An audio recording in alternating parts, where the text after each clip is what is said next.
Ntombi had only gone into the storage room for 1 minute to press a cold cloth against her son's burning forehead. But that was all it took. When she came back, the restaurant manager was already shouting. Customers were turning in their seats, and little Sifaniso, too weak to stand, had been dragged into the light of the dining floor, like evidence of a crime. Ntombi fell to her knees, begging through tears, but no one moved. Then a sharply dressed billionaire at the corner table slowly rose to his feet, his eyes fixed not on the manager but on the trembling mother everyone else had already condemned. Before we go on, tell me in the comments, what country are you watching from, and what time is it there right now? And if stories of justice, healing, and unexpected kindness move you, subscribe and join us for more. Long before anyone in that restaurant looked at Ntombi Dlamini with disgust, long before a manager shouted at her like she was something dirty dragged in from the street, her life had already been reduced to a narrow corridor between fear and necessity. Johannesburg woke early, and so did she. Every morning before the first taxis began fighting for space on the road, and before the city's towers caught the full weight of the sun, Ntombi was already up inside the single back room she rented in an aging house in Hillbrow. The room was hardly bigger than a pantry. Its walls carried old damp stains that spread like shadows, and the narrow window rattled each time a taxi passed too fast below. In one corner sat a hot plate, a dented kettle, and 2 plastic bowls. In another stood a thin mattress, laid directly on the floor. That mattress belonged to both her and her son, because there was no second bed, no extra blanket, no room for the luxury of separation. Sifaniso slept fitfully that morning the way he had been sleeping for weeks. His breathing was too warm, too shallow, as if even rest had become work for him. Ntombi sat beside him before dawn with a small basin balanced on her lap, wringing out a cloth in cool water and pressing it gently to his forehead. He was only 5, but lately his face had begun to carry the tiredness of someone much older. Children were supposed to sleep heavily, wake hungry, complain loudly, ask too many questions. Sifaniso did none of those things anymore. He often opened his eyes slowly, as though returning from somewhere difficult. "Mama," he whispered, not fully awake. "I'm here," she said at once, stroking the side of his face. He blinked at her with dull, trusting eyes. "Are you going to work?" She smiled the kind of smile poor mothers learn to build from nothing, soft, calm, and almost believable. "Yes. And when I come back, I'll bring you something sweet." He nodded weakly, as if he wanted to be brave for her. That broke her more than crying ever could. On the shelf above the kettle was a paper bag from the clinic, folded carefully so it would not tear. Inside were 2 half strips of tablets, a handwritten note, and a bill she had not paid. The nurse had told her to bring him back for more tests. The doctor had spoken gently, but Ntombi knew the language of hospitals well enough by then. Gentle voices usually meant expensive truths. They needed scans, observation, better medication, proper meals, and time. Time away from work, time in waiting rooms, time standing in lines, time she did not own. She rose, lit the hot plate, and made the thinnest porridge she could without letting it look like desperation. She added the last spoon of sugar and stirred until it dissolved. When she handed the cup to Sifaniso, he tried to sit up by himself and failed. Ntombi quickly slipped an arm behind him and lifted him against her chest. Slowly, she murmured. He took a few small mouthfuls. Then he stopped and pushed the cup back toward her. "You also." "I already ate." She lied. He studied her face, perhaps unconvinced, perhaps too tired to argue. Then he rested against her again. Ntombi's phone, an old device with a cracked corner and fading battery, vibrated on the floor. It was a message from the restaurant supervisor reminding staff not to be late for the breakfast shift. Another message followed immediately after it, from the landlord, short and cold rent overdue. Last warning. She closed her eyes for 1 second. There had been a time when her life looked like it might become something ordinary. Not glamorous, not easy, but ordinary enough to be bearable. She had once believed in small, steady things, honest work, a shared future, a child raised inside love. The father of her son, a charming man named Ntombi, had spoken beautifully when life was still theoretical. He had promised marriage after he found better work. He had promised support when she told him she was pregnant. He had promised he would never become like the men who disappeared when responsibility arrived. Then responsibility arrived, and so did his silence. By the time Sifaniso was born, his number no longer worked, his cousin embarrassed and unwilling to meet her eyes.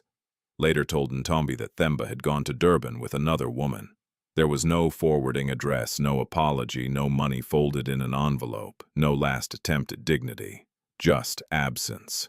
The kind that left a woman talking to clinic forms and unpaid bills alone.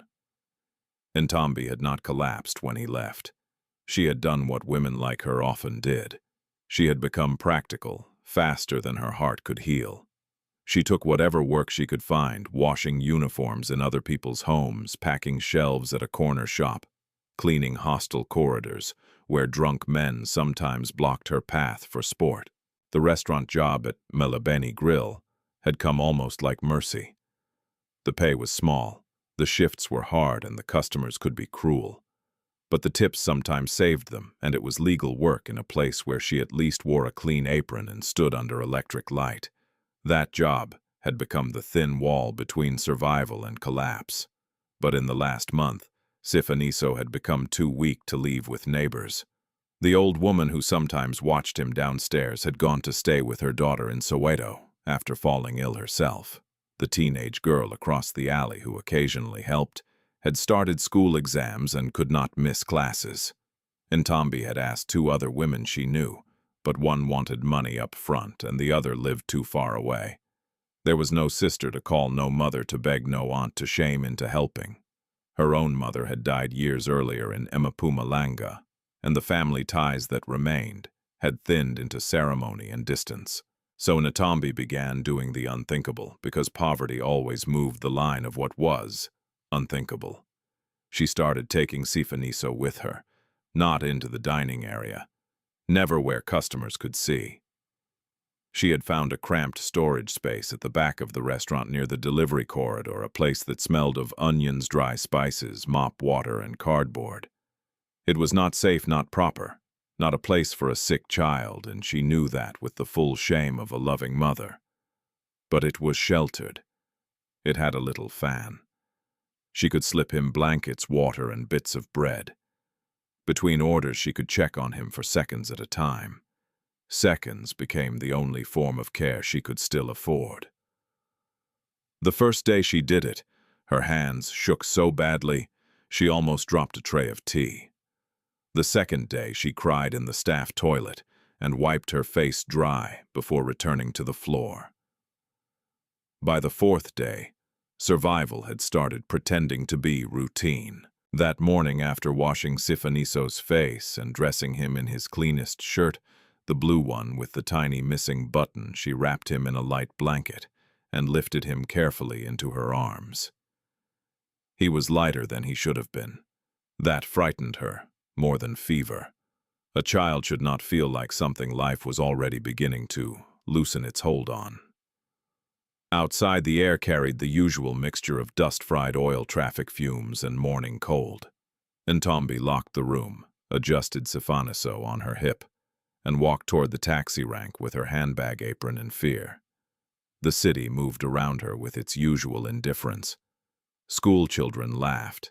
Vendors arranged fruit. Men argued over change. A woman in high heels hurried past without seeing her. Poverty was hardest not only because it hurt, but because it happened in public while the world kept going.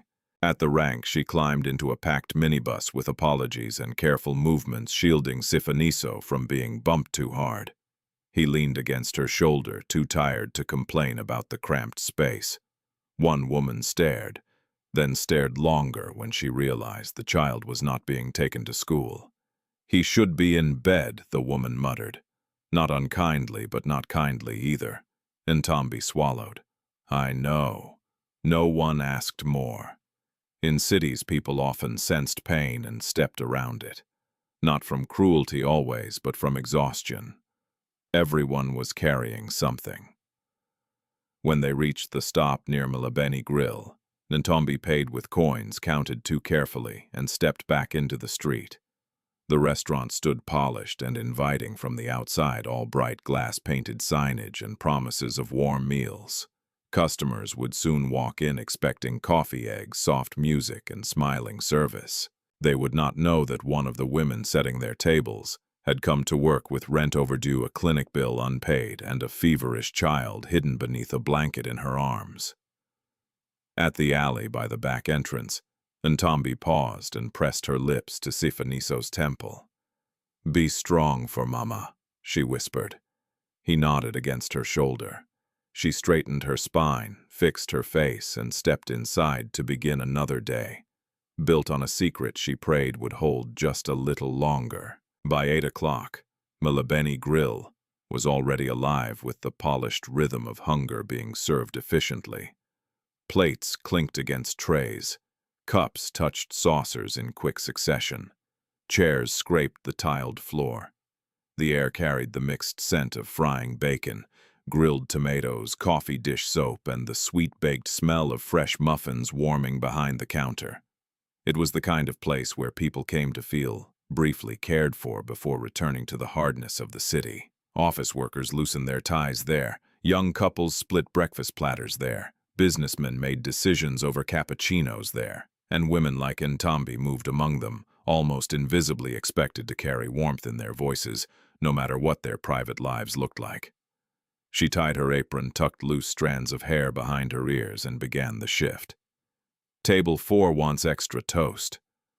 Who took the juice to 7 Ntombi faster, please?" "We are not sleeping." The instructions came as they always did, sharp, constant, casual in their disregard. She answered each one with the same soft, obedient tone that had become its own kind of armor. "Yes, Cece. Coming now.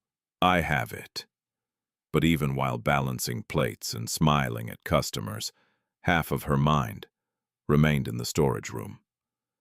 At the back of the restaurant, beyond the kitchen doors and down the narrow passage near the stacked delivery crates, Sifaniso lay on folded cardboard that Ntombi had covered with an old blanket from home. She had placed a plastic bottle of water beside him, a small cup, and the half packet of plain biscuits she had brought in her bag. Before the breakfast rush began, she had crouched beside him and touched his face. "I'll come when I can," she had whispered. "If you need me, knock on the wall." Softly, not loud. He had looked at her with those two serious eyes of his and nodded as if this arrangement, this hiding, this unnatural quiet was part of childhood. That image followed her through the morning. At table 2, a woman in pearl earrings sent back her tea because it was not hot enough. At table 6, a man in a navy suit spoke on his phone without once looking at Ntombi as he ordered. At table 9, a little girl, healthy and round-cheeked, dropped jam onto the floor and laughed while her mother dabbed at her mouth affectionately. Ntombi smiled at them all. She refilled coffee-cleared plates and apologized for delays she had not caused. But every 10 or 15 minutes, panic rose in her chest like trapped heat. Was he still sleeping? Had his fever climbed? Had he tried to get up alone? When the kitchen staff became distracted with a large family order, she slipped through the back corridor and pushed open the storage room door, just enough to enter sideways. The room was dim except for the weak light falling through the high vent. Sifaniso was awake, lying curled beneath the blanket. "Mama," he murmured. She dropped to her knees at once. "How are you feeling?" He shrugged the way sick children sometimes did when they were too tired to describe pain. She touched his forehead. Still hot. Too hot. Ntombi unscrewed the water bottle and held the cup to his lips. He swallowed obediently, then leaned into her hand.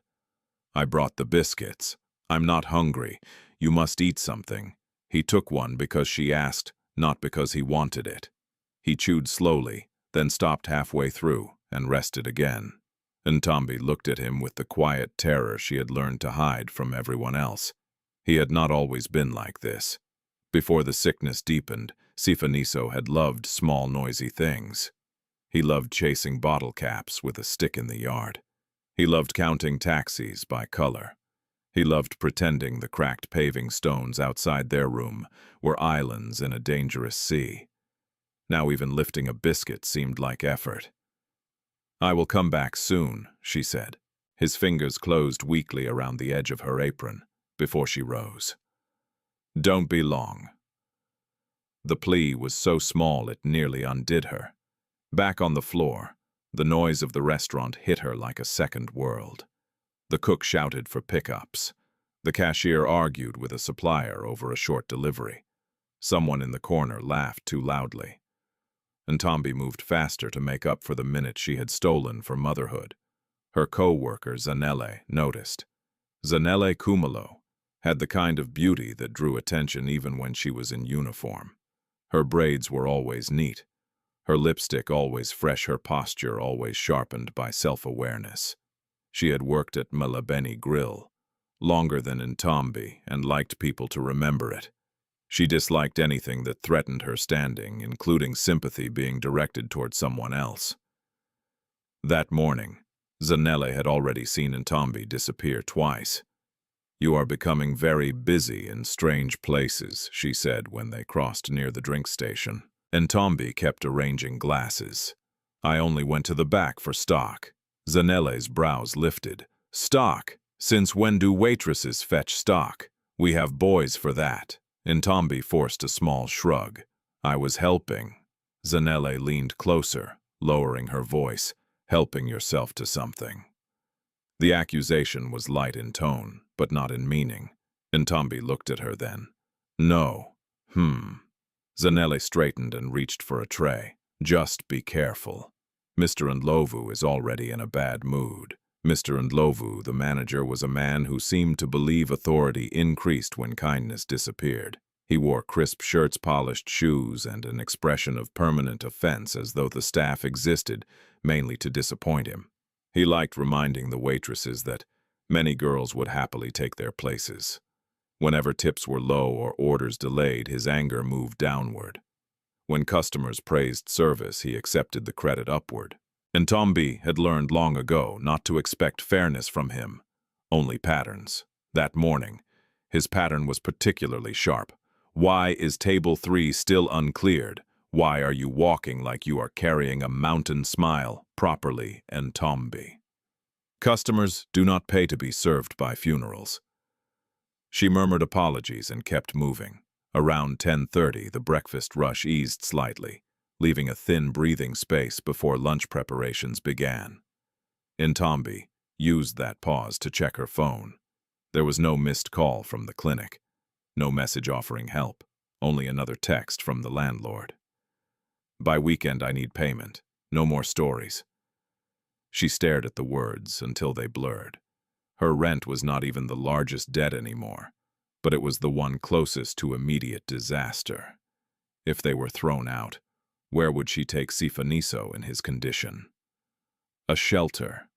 Another stranger's floor, her church bench until morning. The future no longer frightened her in large, dramatic images. It frightened her in practical pieces. A locked door, an empty plate, a child shivering at night. She slid the phone back into her apron pocket and nearly collided with Ayanda, one of the younger kitchen assistants, who handed her 2 plates of pap and stew for table 5. "Sorry, Sissy," he said. "It's fine. You look tired. I am working." He gave her the quick, embarrassed half-smile of someone who had meant kindness but regretted saying anything personal. In workplaces like theirs, tenderness often felt dangerous. It slowed people down. It made suffering visible. Ntombi carried the plates out, delivered them, cleared 2 tables, and took an order for iced tea and grilled chicken wraps. Then, unable to bear the not knowing any longer, she slipped away again. This time, when she opened the storage room door, Sifaniso was sitting up against the wall, breathing through parted lips.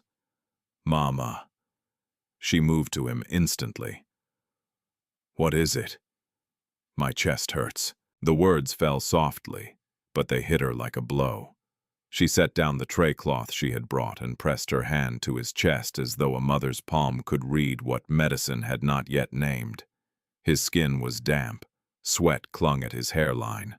"Since when?" He closed his eyes briefly. "Just now."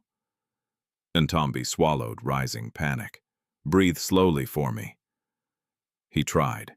His thin shoulders lifted and fell too fast.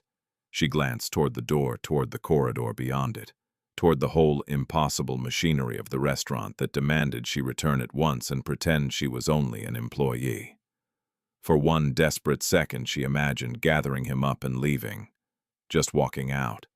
No shift, no explanations, no wages, no tomorrow. But leaving with what a taxi fare barely enough for one direction, a clinic bill already unpaid. No guarantee they would even see him without money. That was the cruelty of poverty. Even maternal instinct had to negotiate with logistics. She took the cloth from her pocket, dampened it with the bottled water, and wiped his face. "Listen to me, my boy. I need you to stay here a little longer. I will come back soon, and then we will see what to do." He looked frightened now, and that frightened her more. Sifaniso rarely complained. If he said the pain aloud, it meant it had already become too large to hide. "Don't leave me long," he whispered again. "I won't." She stood too quickly, dizzy for a moment, and braced herself against the shelving. On the top rack were sacks of flour, cooking oil, extra serviettes, and a box of imported cereal reserved for the expensive breakfast combos.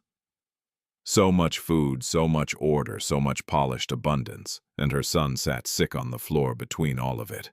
Like a secret the building itself refused to acknowledge. When she stepped back into the corridor, she nearly ran straight into Mr. Ndlovu. His eyes narrowed. "Where were you?" Ntombi gripped the edge of her apron. "I was checking."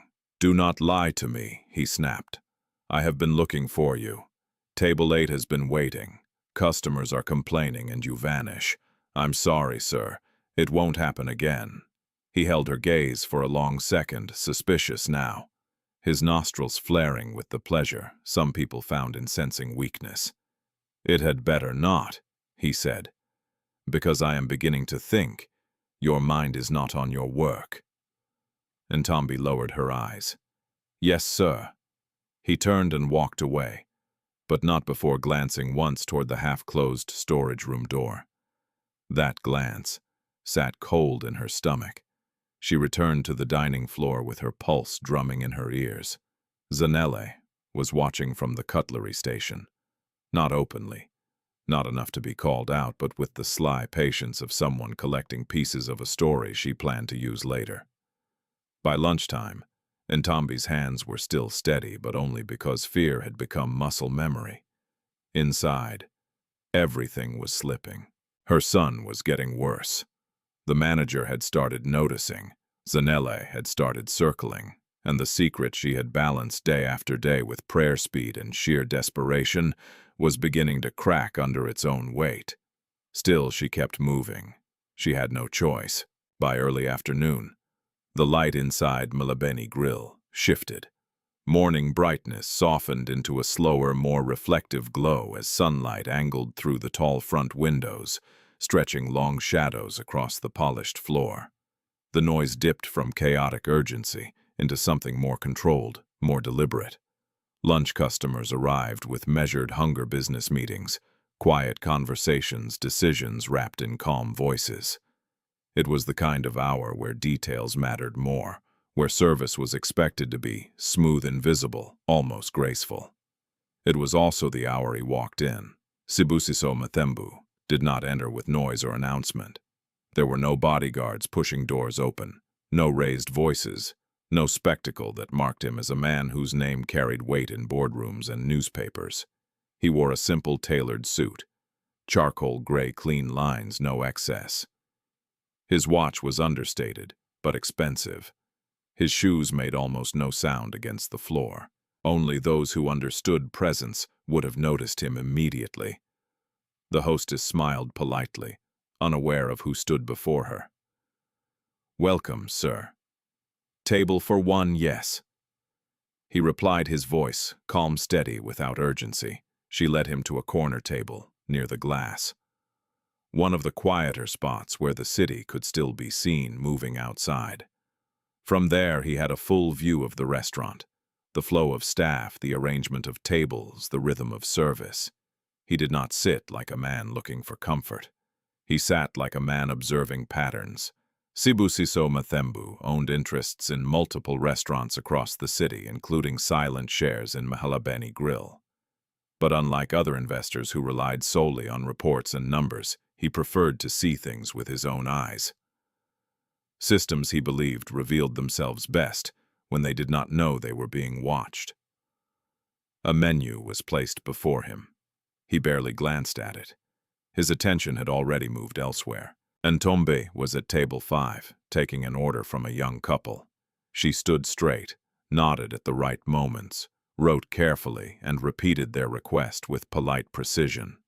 To any ordinary observer, she looked like any other waitress doing her job. But Sibusiso noticed the details others missed, the slight delay before she responded to a question, as though part of her mind was somewhere else, the tightness around her eyes that did not match her soft smile, the way her hands moved efficiently, yet held a faint tremor when still, the quick glances she stole, not toward the kitchen, not toward the manager, but toward the back corridor. He followed that glance. There was nothing visible from his seat, just a hallway leading away from the dining area. But something about the frequency of her attention, the urgency beneath it, suggested more than simple distraction. He shifted his gaze back to her. She thanked the couple, collected their menus, and turned toward the service station. As she passed near his table, he noticed something else. A scent, not from the restaurant. Faint, not unpleasant, just different. A trace of something like damp cloth, like a space not meant for guests. "Excuse me," he said quietly. Ntombi stopped at once. "Yes, sir." Her voice was gentle, controlled, but her eyes carried the fatigue of someone holding too many things at once. "I'll have coffee," he said. "Black." "Yes, sir." "And water." She nodded. "Right away." Their eyes met for a fraction of a second. It was not a dramatic moment. No music would have risen if this were a film. But something passed between them, not understanding, not yet but recognition. Not of who they were, but of something unspoken. Ntombi moved away quickly. At the service counter, Zanele leaned closer again. "You are shaking," she said under her breath. "I'm fine. You are not fine. Even customers can see it." Ntombi poured the coffee carefully. "Then I will try harder." Zanele clicked her tongue softly. "Try not to bring trouble to the rest of us. We are all working here." Ntombi did not answer. She placed the cup on the tray, added a glass of water, and carried it back. When she set the items before Sibusiso, her movements were precise, controlled, but up close the strain was clearer. "Thank you," he said. "You're welcome, sir." She turned to leave, but he spoke again. "Are you well?" The question was simple, almost casual, yet it did not sound like the usual empty politeness customers offered staff. It was direct, observant, and Ntombi paused. For a moment something fragile rose in her chest, the dangerous urge to tell the truth, to say no, she was not well, that her son was sick in a place he should not be, that she was one missed shift away from losing everything, that she was afraid every second of the day.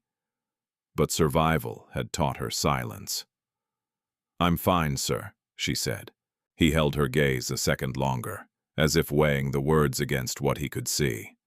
Then he nodded. "All right." She left. Sibusiso did not drink his coffee immediately. He watched. Minutes passed. Ntombi moved from table to table, efficient, polite, invisible, in the way service workers often became. But the pattern continued. Every few minutes her attention flickered toward the back. Once she almost turned in that direction, before catching herself and redirecting toward another customer. Sibusiso's fingers rested lightly against the edge of his cup. He had spent years studying behavior in negotiations, in management, in quiet observations of people who thought they were hidden. What he saw now was not incompetence. It was not laziness. It was not even simple anxiety. It was divided urgency.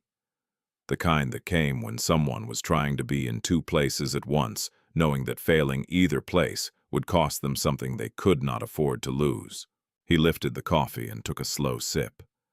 Across the room, Mr. Ndlovu stood near the counter, watching the staff with narrowed eyes. His presence carried tension, but it was the tension of control, not care. When he spoke, his tone cut through the room without raising volume.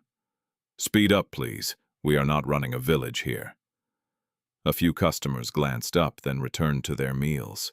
Sibusiso's gaze shifted between the manager and Ntombi. Power, he thought, often revealed itself in how it treated those who could not respond. At table 7, an older man complained loudly about his order being late. Ntombi apologized twice, though the delay had come from the kitchen. She moved faster afterward, her steps quickening, her breathing slightly uneven.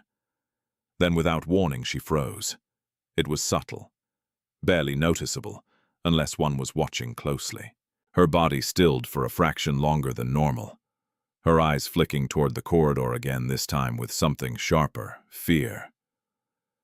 Sibusiso followed that look once more. Nothing visible, yet something had changed. Ntombi resumed movement immediately, but now her pace carried urgency beneath it. Not the controlled urgency of service, but something more instinctive. She delivered 2 plates, cleared another table, and then, when no one called her name, she slipped toward the back. Mr. Ndlovu noticed. His eyes narrowed further. Zanele noticed too. And this time, instead of returning to her own tasks, Zanele wiped her hands slowly and began moving in the same direction, her steps casual enough not to attract attention, but deliberate enough to follow. Sibusiso set his cup down. He did not move, but his attention sharpened. Moments later, the rhythm of the restaurant shifted again, not visibly, not yet, but in the small disturbances that preceded something larger. A chair scraped too loudly. A voice in the kitchen rose sharper than before. A tray clattered somewhere out of sight. Then, from the direction of the corridor, a sound broke through. A child's voice, weak, strained. "Mama." The word was soft, almost swallowed by distance, but it did not belong in that space. Sibusiso's eyes lifted. Around him, most customers did not notice, or if they did, they dismissed it. In busy places, unusual sounds often faded quickly beneath routine. But he did not dismiss it. He leaned back slightly in his chair, his gaze fixed on the corridor. Behind those walls, something was happening. And whatever it was, it had already begun to pull the carefully balanced world of that restaurant out of alignment. The sound of Sifaniso's voice did not travel far, but for Ntombi, it might as well have split the whole restaurant open. She had been halfway through, setting down a plate of grilled hack when she heard it, thin, strained, unmistakable. Not loud enough for most customers to understand. Not strong enough to stop the lunch hour in its tracks, but enough to send a sharp wave of dread through her body. Her hand tightened around the tray. For one terrifying second, she thought she might drop everything right there in front of the table. Instead, she forced herself to smile at the customer, murmured, "Enjoy your meal, sir," and turned away before the panic on her face could fully form. Her heartbeat had changed. It was no longer steady fear. It was emergency. She moved quickly toward the back corridor, but not quickly enough to appear as if she were running. In places like Malabeni Grill, desperation had to disguise itself as efficiency. The kitchen doors swung open. Hot air hit her face, and she slipped past Ayanda, who was carrying a tray of side dishes toward the pass. "Ntombi," he called after her. "Table. 11 still needs I'm coming," she said, though she had no idea if she would. She reached the storage room and pushed the door shut behind her. Sifaniso was upright now, or trying to be. One hand pressed weakly against his chest. His breathing came in short, shallow pulls. The blanket had slipped off his shoulders and sweat clung to his face despite the coolness of the room. "Mama," he whispered again, his eyes filling with frightened tears he was too tired to fight. "It hurts." Ntombi dropped to the floor beside him at once. "Where my baby?" Here she touched his chest gently. He nodded. The fear that rose in her then felt ancient, primal, bigger than language. It was not the fear of losing a job or being shamed or owing money. It was the naked terror of a mother looking at suffering in her child and knowing she did not have the means to answer it. She placed her palm on his chest, then his forehead, then his throat, as if her hands might discover some hidden way to help. His skin burned. His breathing had become tighter than before, his small ribs working too hard beneath the thin fabric of his shirt. "Look at me," she said softly, fighting to steady her voice. "Breathe with Mama, slowly, in and out."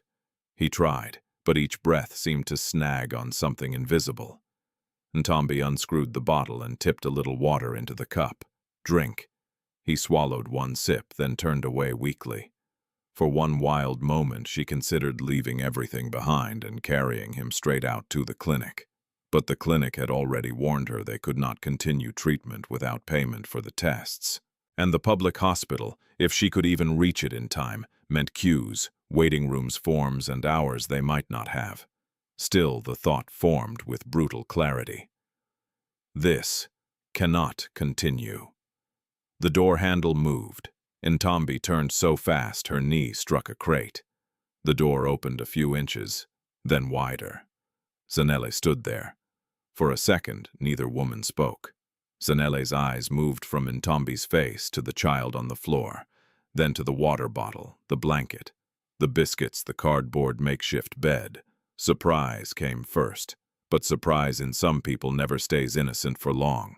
It quickly reshaped itself into judgment. "So it's true," she said quietly. Ntombi rose halfway, shielding Sifaniso with her body. "Please." Zanele let the word hang between them as if testing its weight.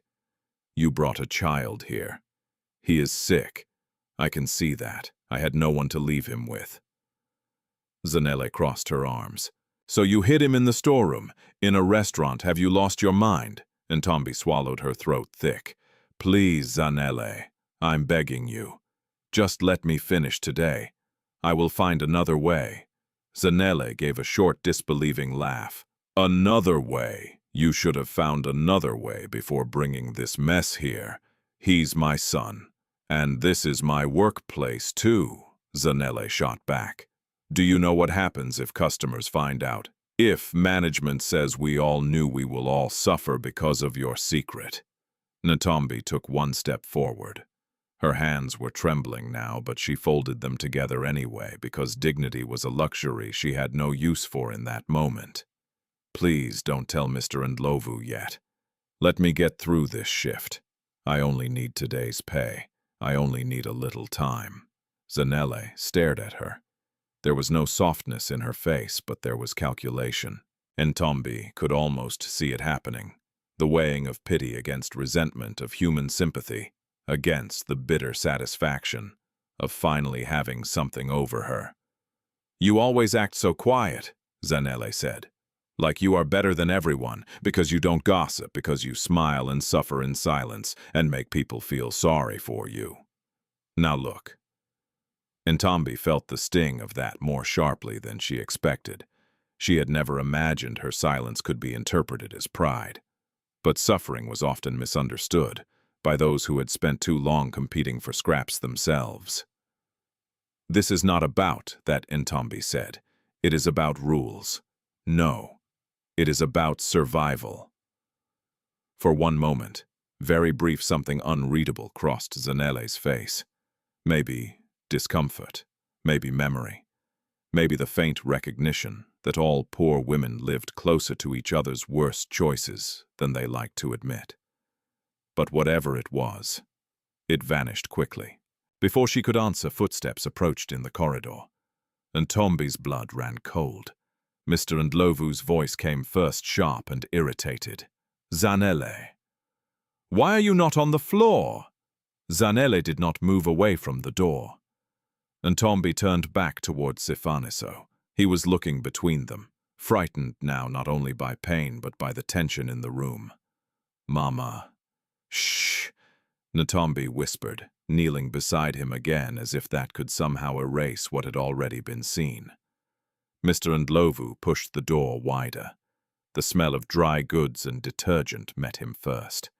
Then his eyes adjusted, and he saw everything. The blanket on the floor. The child. Ntombi crouched protectively in front of him. For a long second his face did not change. Then it hardened in stages, confusion, disbelief, disgust, then anger sharpened by the thrill of public authority about to be exercised. What he said slowly is this: Ntombi stood up too fast and nearly lost her balance. "Sir, please just let me explain. You brought a child into my restaurant. He is very ill, sir. I had no one. You hid him in the storeroom." His voice rose. "In the storeroom where supplies are kept, I had no choice. You had every choice except this one." Ntombi shook her head. "No, sir, I did not." Mr. Ndlovu's jaw tightened. "Do not argue with me." In the corridor behind him, Ayanda had stopped. One of the kitchen women slowed too. Tension spread fast in workplaces. It always traveled quicker than truth. Sifaniso began coughing, a thin, painful sound that cut through the room. Ntombi turned immediately, rubbing his back. It's okay, my love." But nothing was okay anymore. Mr. Ndlovu stepped inside fully, now his polished shoes absurdly clean against the dusty floor. He looked not at the child's face, not at his distress, but at the violation of policy. The insult to order the inconvenience of another person's desperation, entering a system designed to ignore it. "How long has this been going on?" Ntombi did not answer quickly enough.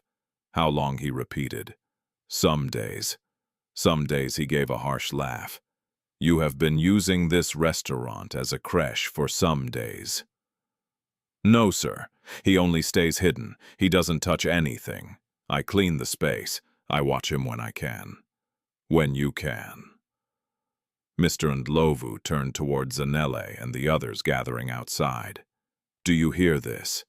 She is admitting she has been abandoning a sick child in our storage room while serving food to customers." Ntombi's face burned. "Please, sir, not like that. Like what truthfully he is not abandoned. I am right here. You are on the floor earning wages while your child lies among supplies. That is not motherhood. That is recklessness." The words hit her like open-handed blows. She could endure insult to herself. Poverty had trained her in that. But to have her motherhood questioned by a man who had never once looked at her life with mercy tore something deep inside her. Tears sprang into her eyes, but she fought them. "I am trying to save my child. Then do it somewhere else." Ntombi stared at him. "If I lose this job, that should have occurred to you before this circus." Behind him, Zanele was silent now. Ayanda looked disturbed. The kitchen woman lowered her eyes. None of them intervened. Shame had already begun settling over the moment, and shame often paralyzed witnesses before it moved them. From the dining area beyond the corridor, lunch continued. Plates still moved. Cutlery still clicked. Ordinary life still pretended nothing had broken. Mr. Ndlovu stepped back toward the door and said with cold finality, "Get him out before customers see. And when this shift ends, we will discuss whether you still work here at all." Ntombi's knees weakened with relief and dread at once. He had not yet shouted publicly. He had not yet dragged them out. Perhaps there was still a sliver of time. But time was no longer the problem. Sifaniso's breathing had grown tighter, his small body curling inward as if trying to protect itself from pain. Ntombi knelt again, lifting him gently into her arms. And as she held him there trembling, she understood that whatever happened next, the secret was no longer safe, the job was no longer secure. And the fragile wall she had built between poverty and disaster had begun to collapse. The moment did not explode immediately. It stretched. That was what made it worse. For a few fragile minutes after Mr. Ndlovu stepped out of the storage room, the restaurant continued as if nothing had shifted, as if a mother had not just been exposed, as if a sick child had not just been discovered. Lying among sacks of flour and boxes of cereal, the clinking of plates resumed, orders were called. Customers laughed softly over conversations that had nothing to do with survival.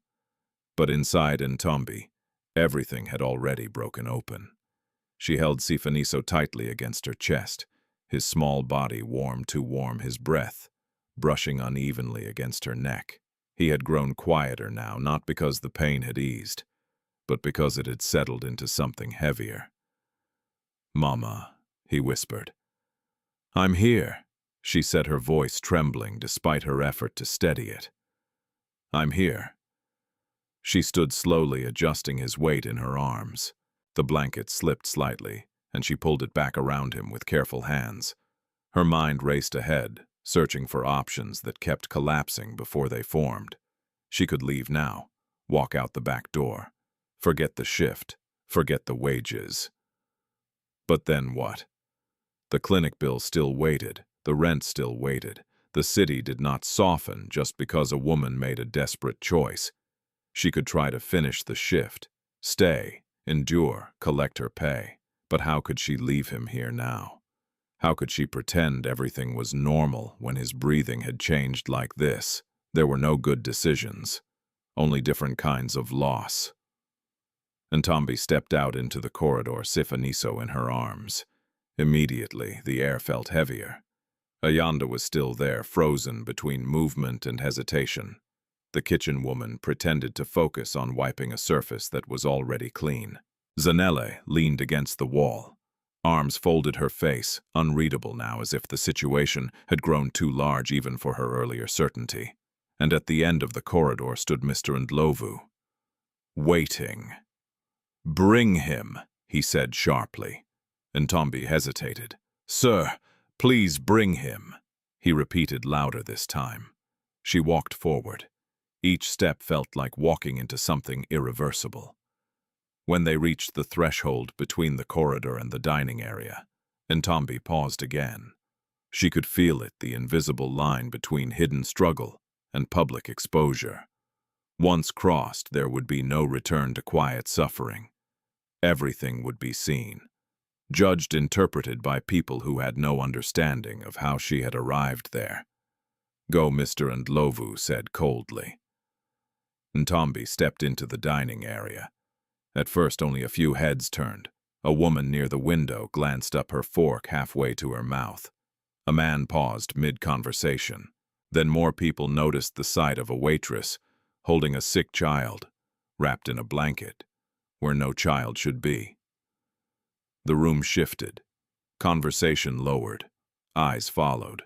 Ntombi felt it all, but she did not stop. She walked forward because stopping would mean collapsing. Sifaniso stirred weakly in her arms, his face pressed against her shoulder. He did not understand the eyes on them, the quiet judgment forming in the room. He only knew he was in pain and that his mother was holding him. That should have been enough. It should have been enough. "Ladies and gentlemen," Mr. Ndlovu's voice cut through the room, smooth but edged with irritation. "We apologize for this disruption." Ntombi's heart dropped. "No, sir." But he continued. "This employee," he said, gesturing toward her without looking directly at her face, "has brought a personal matter into the workplace, violating basic hygiene and safety standards." A murmur spread across the room. Ntombi felt heat rise to her face, to her chest, to her throat. "This is not." She tried to speak. Mr. Ndlovu raised his hand slightly, silencing her without even touching her. "We take such matters seriously. We cannot allow our establishment to become He paused, choosing his words with deliberate cruelty. A place where rules are ignored for emotional reasons. Emotional reasons. The phrase landed like an insult carved in glass. Ntombi's grip tightened around Sifaniso. She could feel his breathing again, still too fast, still too shallow. "He is sick," she said, her voice breaking through before she could stop it. "I had no one to leave him with." Some of the customers shifted in their seats. A woman near the front frowned slightly. A man glanced away uncomfortable, but others watched with curiosity, with distance, with the quiet judgment that came easily when suffering belonged to someone else. "That is not our responsibility," Mr. Ndlovu replied. "It is my responsibility," Ntombi said, "and I am trying. By hiding him in a storage room, I had no choice. You always have a choice." Ntombi shook her head, tears now gathering in her eyes despite her effort to hold them back. "No, sir, not like you think." The room had grown quieter now. Even the kitchen noise seemed distant. Mr. Ndlovu stepped closer, his voice lowering but carrying more force. "You have compromised this establishment. You have disrespected your colleagues, and you have put customers at risk. That is not true. You will not argue with me in front of customers." "I am not arguing," she said, her voice trembling but firm. "I am telling you the truth." For a moment, something flickered in the room. Not sympathy, not yet, but tension. Because truth, when spoken without permission, always unsettled spaces built on silence. Sifaniso coughed again. A sharp, painful sound. Ntombi instinctively shifted him higher in her arms, pressing her cheek against his head. "Mama, I'm here." The word barely reached beyond her shoulder, but it changed something. A few customers looked closer now. Really looked. Not at Ntombi as a disruption, but at the child. His small frame, his weakened posture, the way he clung to her without strength. Something uncomfortable began to spread through the room. Not compassion yet, but the beginning of it. Mr. Ndlovu noticed, and his expression hardened. "We cannot continue this," he said, his voice rising again, reclaiming authority before it slipped. "You are dismissed immediately." The words landed cleanly, final, irrevocable. Ntombi froze. Not because she had not expected it, but because hearing it out loud still felt like falling. "Sir," she whispered, "you will collect your things and leave." "Please. I need this job. That should have mattered before today." Ntombi's vision blurred. "I only need time," she said. "Just a little time. You have had time. I have had survival. That is not my concern." The cruelty of it was not loud. It was calm. That made it worse. Behind him, Zanelli stood silent now, her earlier certainty gone, replaced by something closer to discomfort. Ayanda looked down at the floor. The kitchen woman stopped pretending to clean. No one spoke, because speaking meant stepping into something that might cost them too. Ntombi looked around the room, at the faces, at the eyes, at the distance. This was how people lost everything, not always in dramatic storms, but in quiet rooms where no one chose to intervene. Then from the corner table near the glass, a chair moved, not loudly, not dramatically, but with intention. Sibusiso Mthembu stood. He had not rushed. He had not interrupted earlier. He had watched every moment, every word. Now he stepped forward. The room shifted again, not because people knew who he was, but because something about him carried weight, even without explanation. He walked slowly, his gaze steady, his posture calm. When he reached the space between Ntombi and Mr. Ndlovu, he stopped. For a brief second, no one spoke. Then in a voice that was neither loud nor soft but precise, controlled and impossible to ignore, he said, "Enough."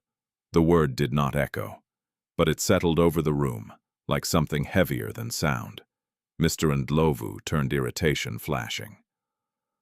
"Sir, we are handling a staff issue," Nosibusiso said, cutting him off without raising his voice. "You are not handling it. You are exposing it." The distinction hung in the air. Mr. Ndlovu stiffened. "This is my restaurant." Sibusiso's gaze did not shift. "Is it?" The question was simple, but something in it made the room feel suddenly smaller. Mr. Ndlovu hesitated, only for a fraction of a second. But it was enough, because for the first time since the confrontation began, the balance of control had moved.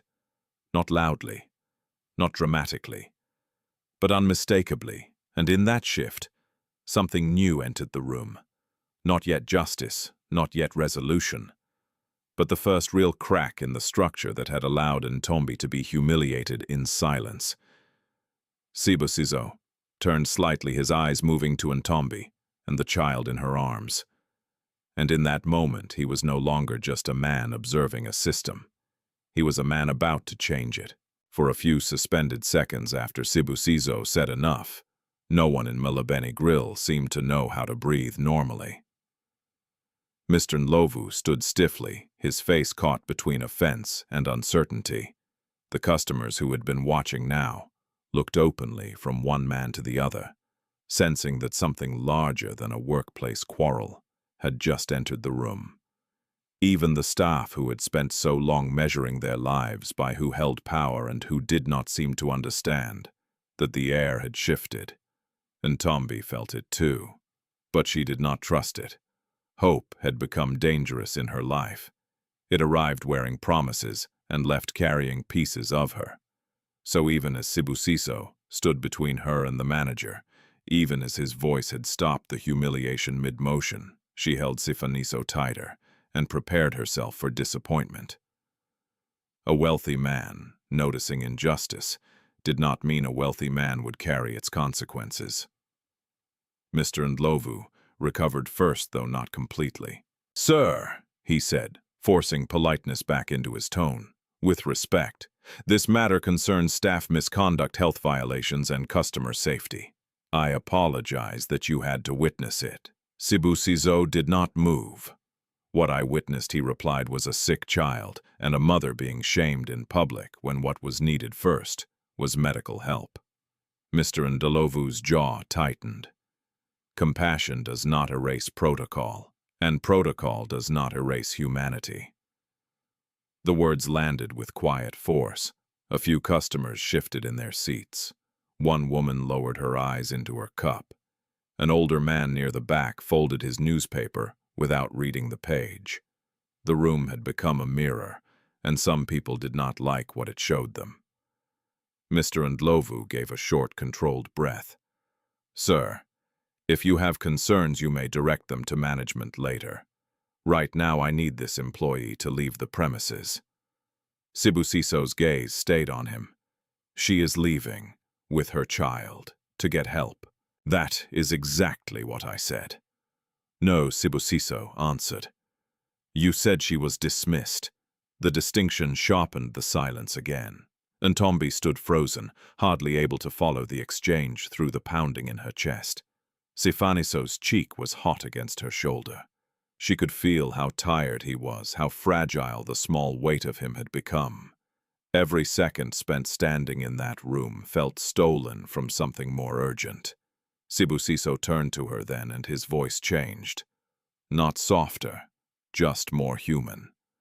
"What is his name?" Ntombi blinked.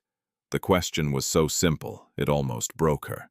Everyone else had been speaking about the child, around the child, over the child. No one had asked who he was. "Sifaniso," she whispered. Sibusiso nodded once. "How long has he been sick?" Ntombi hesitated. She did not know this man. He was clearly wealthy, clearly important, clearly used to being heard. Men like that often helped in ways that created new debts. Still, there was something in his face that did not look theatrical. He was not performing kindness for the room. "A long time," she said, "but worse these past weeks. Has he seen a doctor?" "Yes, at the clinic, but they said more tests." Her throat tightened. "I could not pay." Sibusiso did not react visibly, but something darkened in his eyes. Not pity. Something heavier. Recognition, perhaps, of how ordinary this kind of suffering was and how easily people with resources stepped around it because it did not happen in their homes. "Can he walk?" he asked. Ntombi looked down at her son. "Not well today. Then you should not still be standing here." He reached into his jacket pocket, took out his phone, and stepped slightly aside.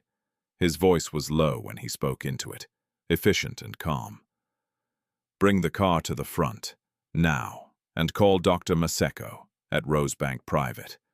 Tell him I'm bringing in a child." He listened for a moment. "No, immediately." Mr. Ndlovu stared. Zanele's expression changed from discomfort to stunned confusion. Ayanda looked from Ntombi to Sibusiso, as if trying to understand whether such interventions actually happened in real life, or only in the stories poor people told each other to stay hopeful. Ntombi's grip tightened. "No." The word came out before she could measure it. Sibusiso looked at her. "I'm sorry," she said quickly, shaking her head. "I mean, I don't know you." A shadow of understanding passed over his face. He put the phone down at his side. "That is fair." The room seemed to lean in. Ntombi swallowed hard. "People don't just help, not like this." "No," he said. "Often they don't." Sifaniso stirred weakly and let out a small sound of pain. Ntombi closed her eyes for 1 second.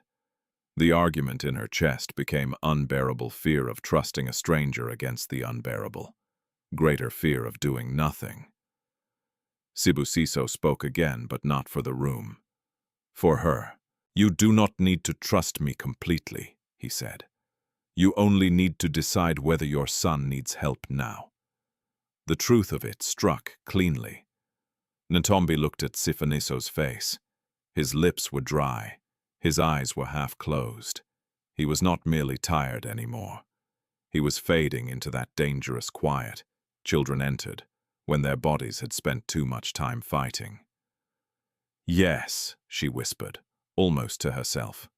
"Then louder. He needs help," good Sibusiso said. "Then let's go." Mr. Ndlovu stepped forward, his authority now fraying into something meaner. "So you cannot simply remove staff in the middle of." Sibusiso turned his head slightly. "Do not make the mistake of thinking the problem here is that she is leaving."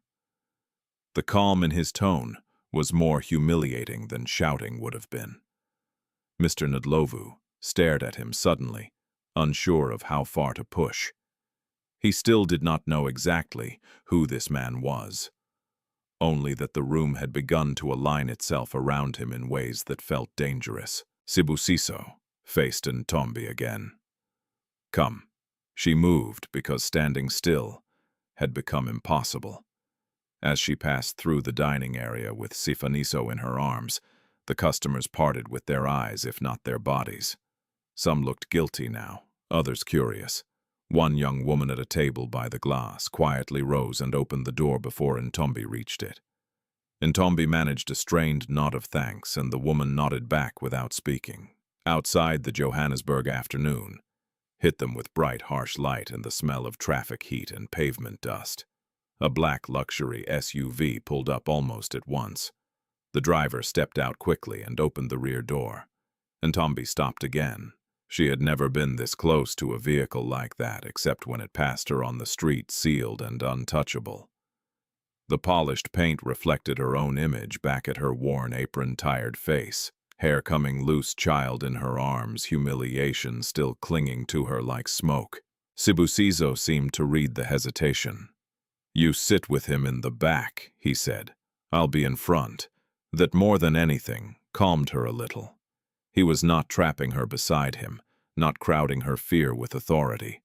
He was giving her room, even inside help. She got in. The seat felt impossibly soft under her after years of taxis, plastic chairs, and bus stops. She hated noticing that. It made the distance between worlds feel even sharper. She adjusted Sifaniso carefully so his head rested against her chest. The driver closed the door and pulled into traffic. For the first minute, no one spoke. Outside the window, the city moved in its usual unforgiving rhythm. Vendors sold fruit at intersections. School children in uniform crossed between cars. Men pushed carts loaded with boxes. A woman balanced a bucket on her head and kept walking, though the sun was strong enough to exhaust stronger people. Life continued as though nothing had happened, as though a mother had not just crossed a line between disgrace and rescue. She did not yet know how to understand. Sifaniso opened his eyes slightly. "Mama, I'm here. Are we in trouble?" The question almost tore her apart. "No," she said, smoothing his hair back. "No, my love." He looked toward the front seat where Sibusiso sat, turned slightly sideways, now listening without intruding. "Who is that?" Ntombi's mouth opened, then closed. She did not know what to call him. "Not yet. A man who is helping us," she said finally. Sifaniso seemed to consider this, then let his eyes close again. At a red light, Sibusiso spoke without turning fully around. "He's brave." Ntombi looked at the back of his head for a moment before answering. "He has had to be. So have you." She almost laughed, but there was no strength in it. "No, I have only been desperate."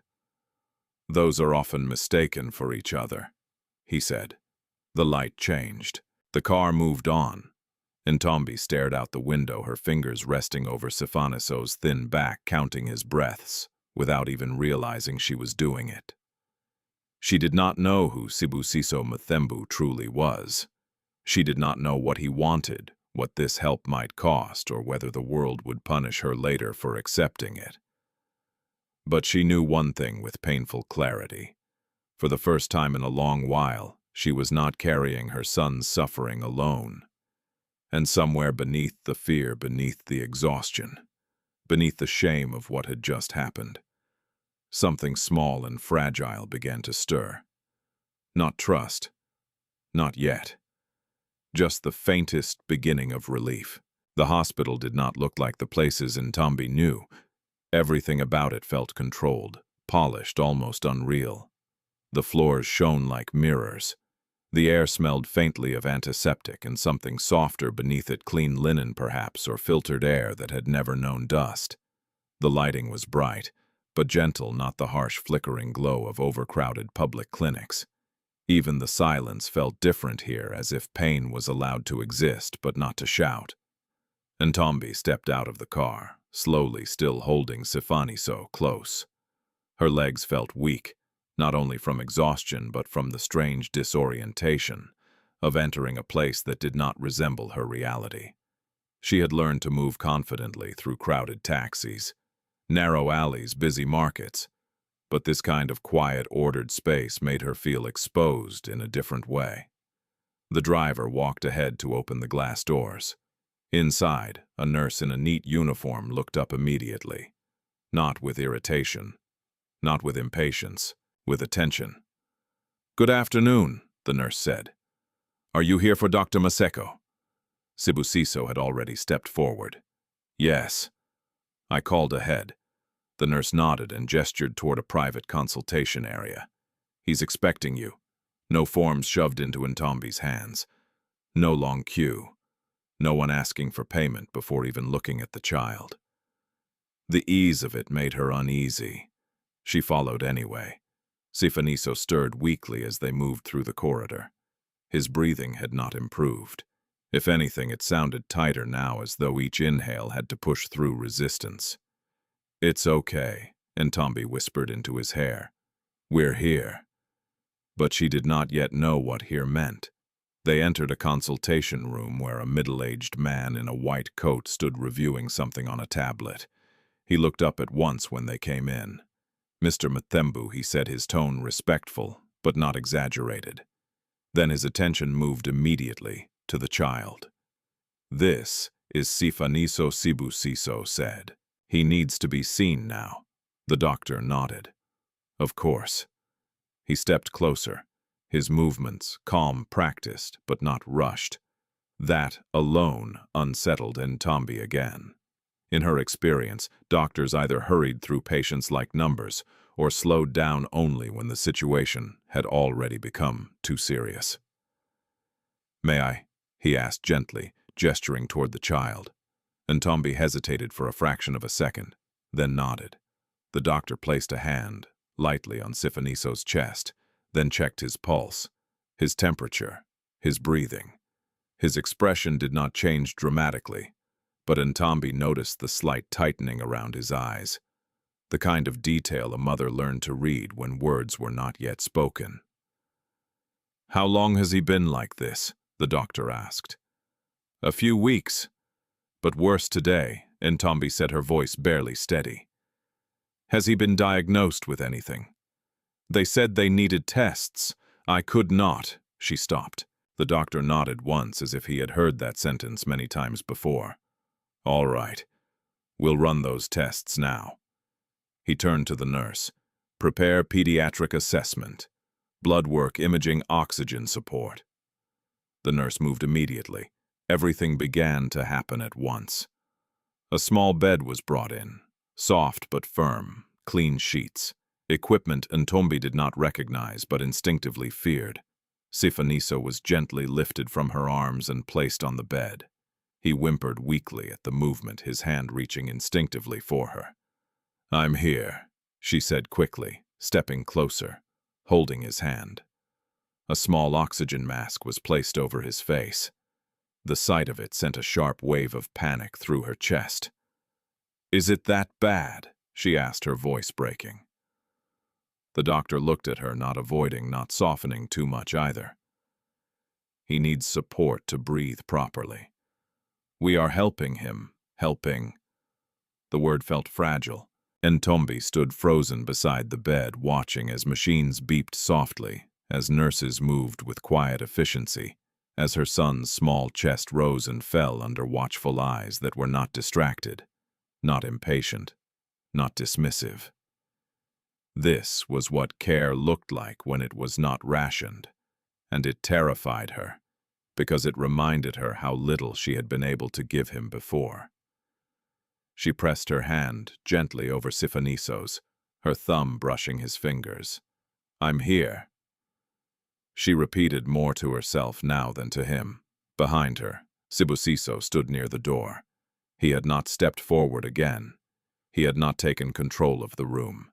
He had simply made it possible for this moment to exist, then allowed it to unfold, without turning it into something that belonged to him. Ntombi noticed that, and it confused her. After several minutes, the immediate urgency softened slightly. The machine stabilized into steady rhythms. The nurse adjusted the oxygen flow and stepped back. The doctor checked the readings, then turned toward Ntombi. "We will need to keep him for observation," he said, "and run full diagnostics." Ntombi nodded slowly. "Will he be okay?" The doctor paused, not long but enough to be honest. "We are going to do everything we can." It was not a promise, but it was not dismissal either. Ntombi swallowed hard and looked back at her son. His eyes were closed now, but his breathing, though still uneven, seemed less strained with the oxygen support. For the first time that day, she allowed her shoulders to drop slightly. Then reality returned. She turned slowly toward Sibusiso. She struggled to find the words. Gratitude felt too small. Fear still sat beneath everything.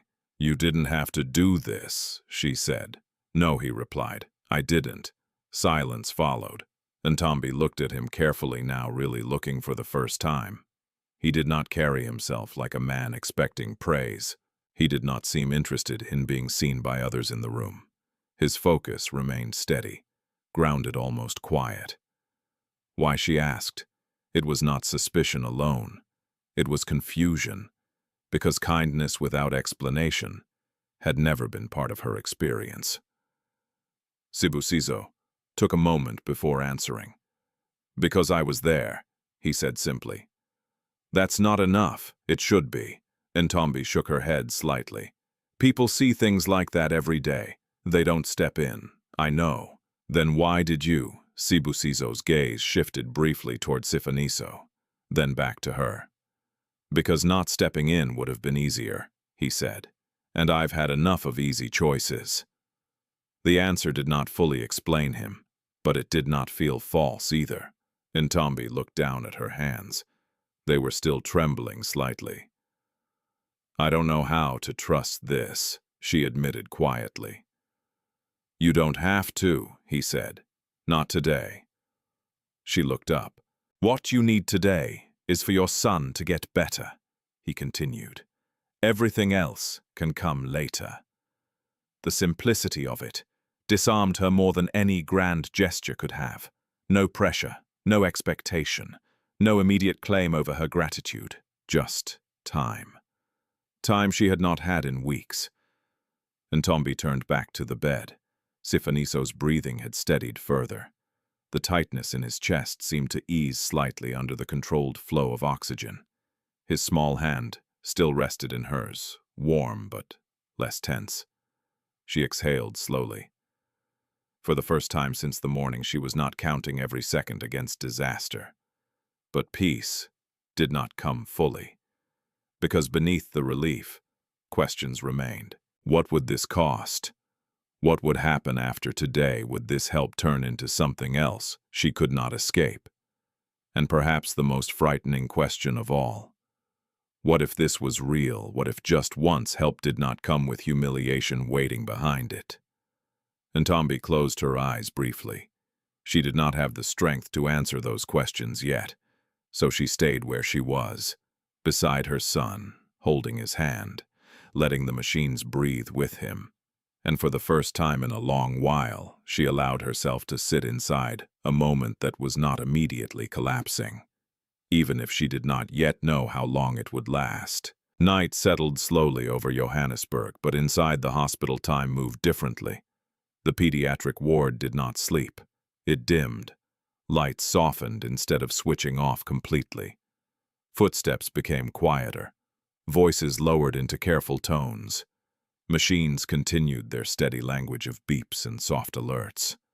Life here was measured not by clocks but by breathing heart rates and the fragile distance between stability and crisis.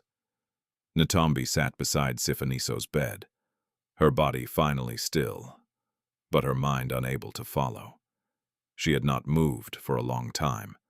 Her hand remained wrapped around her thumb, tracing the same small circle over his skin again and again as if repetition could anchor him here. The oxygen mask covered half his face, rising and falling gently with each assisted breath. The tension that had gripped his body earlier had loosened slightly, but he was far from well. The machines spoke quietly for him, now translating his condition into numbers she did not fully understand, but feared anyway. A nurse had come in twice to check his vitals, adjusting something here, noting something there. Each time she spoke, gently explained just enough, and moved on. No impatience, no dismissal. It was almost unsettling. Ntombi leaned back slightly in the chair, her muscles aching in ways she had ignored all day. Only now in this controlled quiet did her body begin to register the weight of everything that had happened. The morning, the fear, the discovery, the humiliation, the sudden intervention, the car, this place.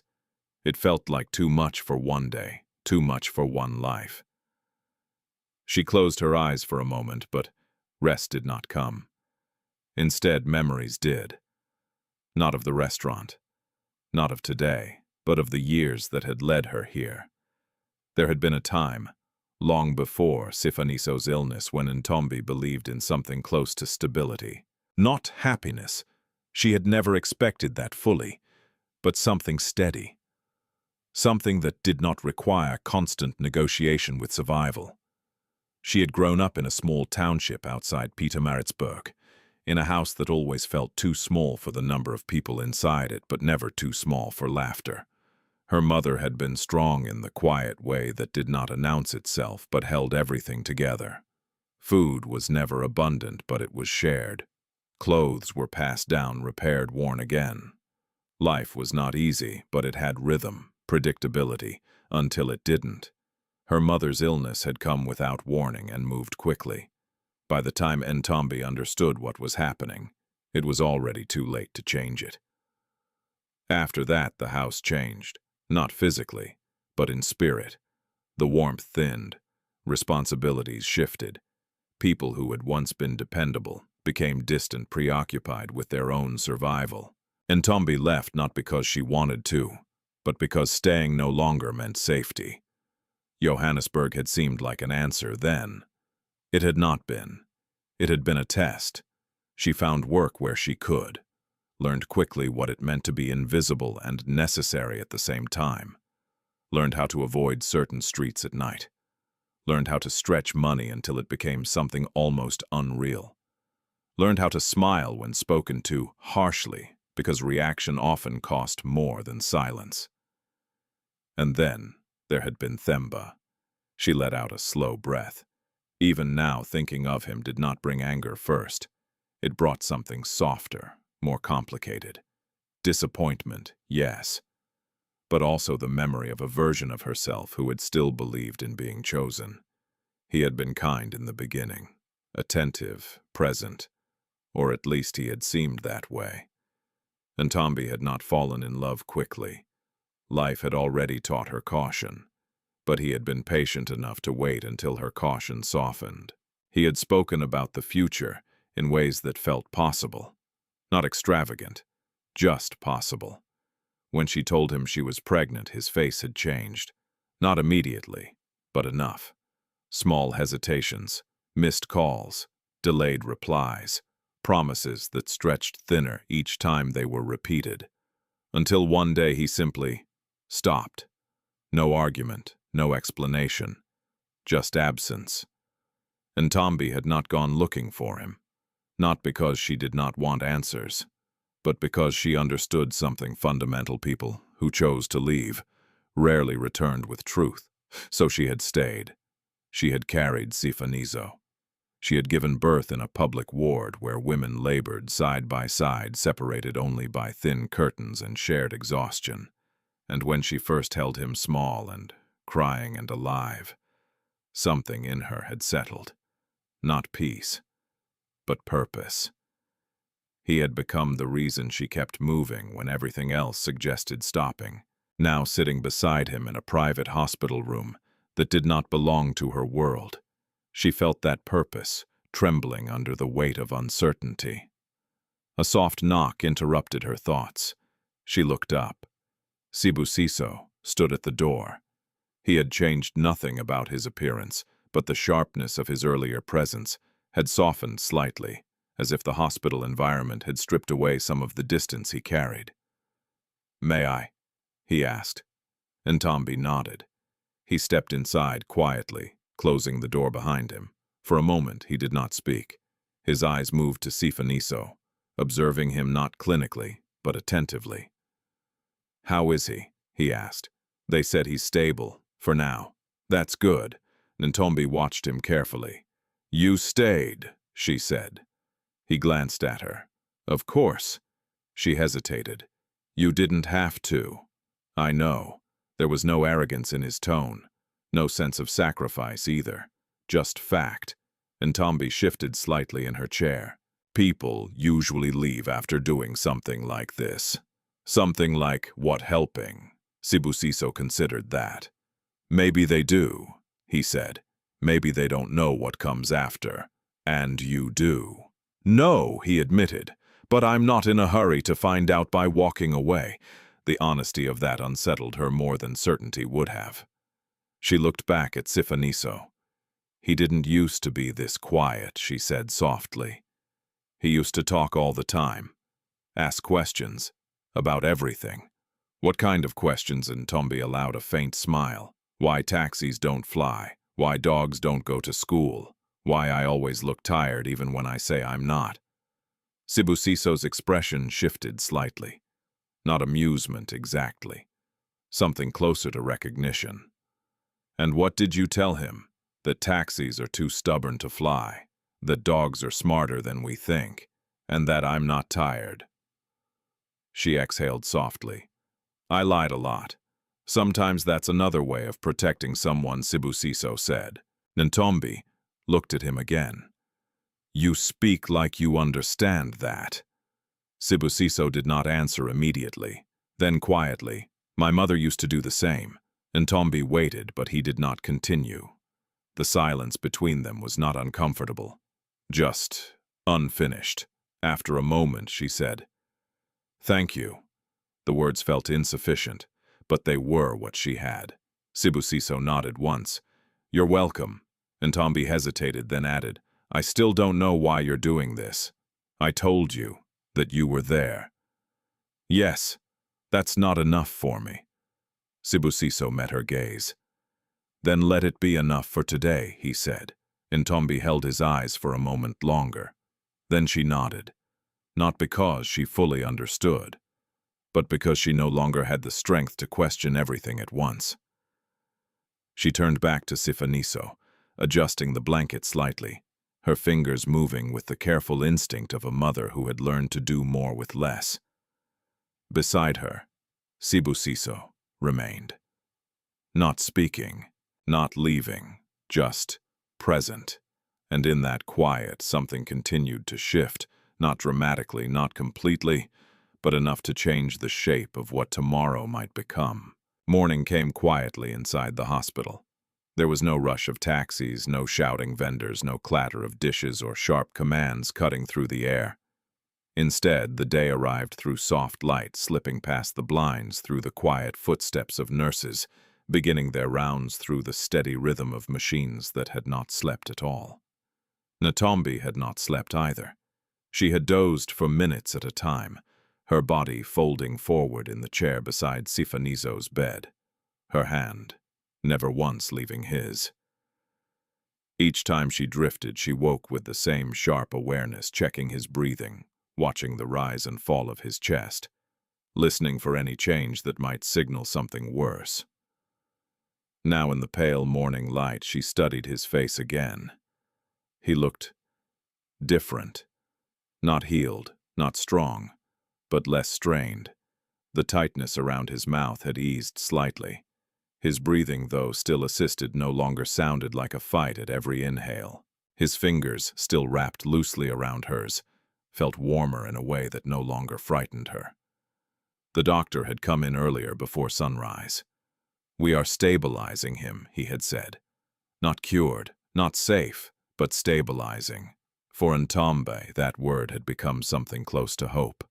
A nurse entered quietly, checking the monitor, adjusting the oxygen flow. "He slept better," she said gently. Ntombi nodded. "Thank you." The nurse smiled faintly, then moved on. When the room fell quiet again, Ntombi finally allowed herself to lean back fully in the chair. Her muscles protested, her back ached, her eyes burned from exhaustion. But beneath all of it, something else had begun to settle. Not peace, not yet, but a pause. A moment where disaster was no longer immediate. And in that pause, other thoughts returned. Practical ones, dangerous ones. What happens now?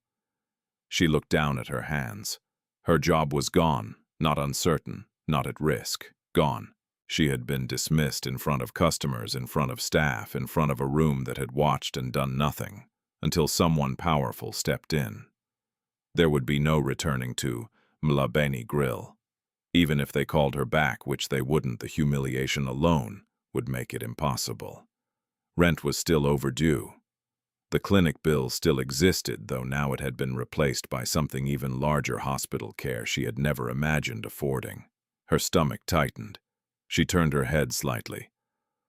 Sibusiso sat by the window. He had arrived again early before she had fully woken and had taken a seat without announcing himself. He was not on his phone, not making calls, not directing anything, just sitting watching the city wake beyond the glass. Ntombi studied him carefully. Men like him did not exist in her world without purpose. Even kindness, when it came from wealth, usually carried structure, expectation, something that balanced the scale in ways that were not always visible at first. And yet, he had not asked anything of her, not gratitude, not explanation, not even trust. That unsettled her, more than anything else, because it left her without a script, "What happens now?" she asked quietly. Sibusiso turned his head. "For your son," he asked. "For everything." He held her gaze for a moment. "Right now he gets better," he said. "That's the only thing that matters. And after that we'll see." Ntombi shook her head slightly. "That's not how life works. It is today." "No," she said softly. "Today is different. That's the problem." Sibusiso leaned back slightly in his chair. "Different doesn't always mean dangerous. In my life, it usually does." The honesty sat between them. Sibusiso did not argue. Instead, he asked, "What would you do if I wasn't here?" Ntombi looked down at Sifaniso. Her voice was quiet but steady. "I would take him back to the clinic. Wait. Hope they see him. If not, I would find another place, borrow money I cannot repay. Or," she stopped, or she swallowed, or watch him get worse. The words were simple, but they carried weight. Sibusiso nodded slowly. "Then nothing changes." Ntombi looked up, confused. "What do you mean?" "You are still doing what you would have done," he said.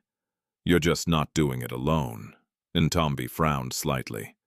"That is a big difference." "Yes," he agreed, "but it doesn't have to be a threatening one." She studied his face. "You talk like this is normal." "It should be." "It's not." Sibusiso didn't deny it. Instead, he shifted slightly in his seat. "I'm not asking you to understand everything at once," he said. "I'm asking you to stay focused on what matters right now, my son." "Yes." Ntombi looked back at Sifaniso. His chest rose and fell more evenly now. The machine beside him beeped softly, steady, consistent. She traced her thumb over his hand again, grounding herself in something real. "I don't know how to repay this," she said after a moment. Sibusiso's expression didn't change. "You don't." She shook her head. "That's not how things work. That's exactly how this works." Ntombi let out a small breath, somewhere between frustration and disbelief.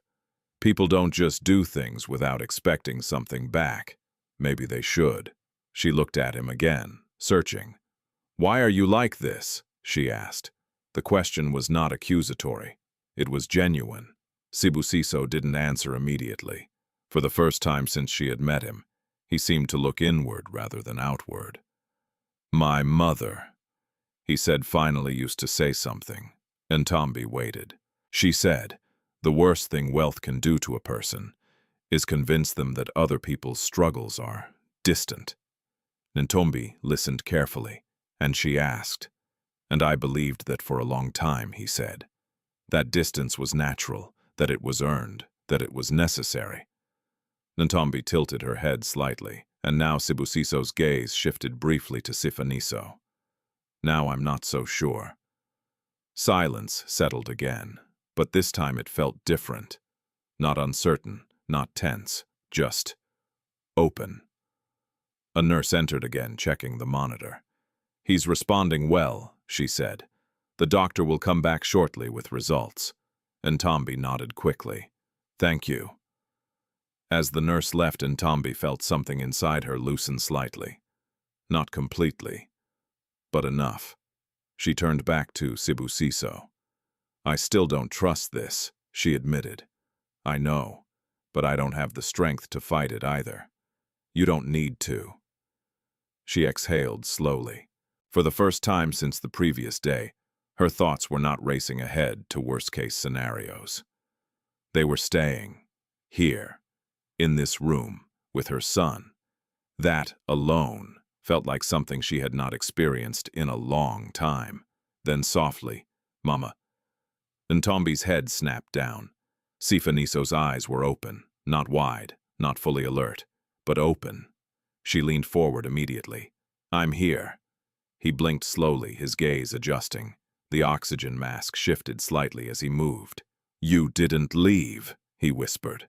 Ntombi's eyes filled instantly. "No!" she said, her voice breaking. "I didn't leave." He looked at her for a moment longer. Then his gaze drifted toward the window, toward the unfamiliar room. Where are we? Ntombi swallowed, then smiled gently. Somewhere safe. Sifaniso seemed to accept that. His eyes closed again, but this time not from exhaustion alone, from something closer to rest. Ntombi pressed her forehead lightly against his hand, and, for the first time since everything had begun to fall apart, she allowed herself to believe that maybe, just maybe, they had stepped into a moment that was not built on survival alone, but on the possibility of something more, even if she did not yet know what that would cost. The results came just before midday. By then, the hospital had fully awakened into its quiet, controlled rhythm. Nurses moved with purpose. Doors opened and closed in soft intervals. Distant conversations echoed briefly and disappeared. Outside the window, the city had returned to its usual relentless pace, but inside the room where Ntombi sat, time felt suspended between waiting and truth. She had learned to fear waiting, waiting at clinics, waiting in lines, waiting for calls that never came, waiting for something to change. Now she waited again, but this time the silence felt heavier, as if it carried something she could not yet see. Sifaniso slept lightly. His breathing supported his small chest, rising more evenly than before. Ntombi watched him without blinking too often, afraid that if she looked away, something might shift. A knock came. Not loud, but enough. The door opened, and Dr. Maseko stepped in. Ntombi's body reacted before her mind did.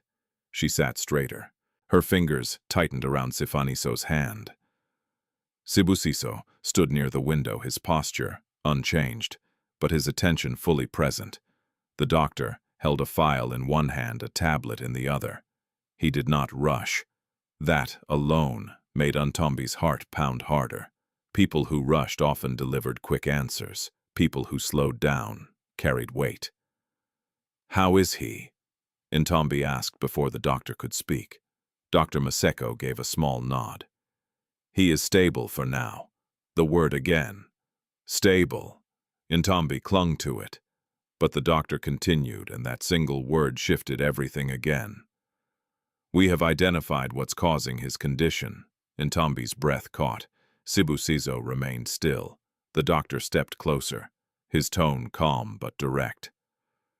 "He has a serious respiratory infection," he said. "It has been developing over time, likely untreated for longer than is safe." Ntombi closed her eyes briefly. "I tried," she whispered. "I know," the doctor said gently. "This is not about blame, but it felt like it anyway. Because every word untreated over time, developing, echoed with everything she had not been able to give." "Is it curable?" she asked. The doctor paused, not to delay, but to be precise. "Yes," he said, "but it requires proper treatment, monitoring, and time." Ntombi exhaled sharply, as if her body had been holding that breath for days. But he added, and the word returned like a shadow, "It is more advanced than it should be at his age. We will need to keep him here for a while. Possibly longer than a few days." "How long?" Ntombi asked. "We'll know more after observing his response to treatment," the doctor said. "But this is not something we can rush." Ntombi nodded slowly. Time. Everything came back to time. Time to treat, time to recover, time she had never been able to afford. Her mind began to move again, faster now. "How much will it cost?" she asked quietly. The room shifted. Not visibly, but enough. Because that question changed everything. It moved the conversation from care to reality, from medicine to survival. Dr. Maseko did not answer immediately. He glanced briefly at Sibusiso.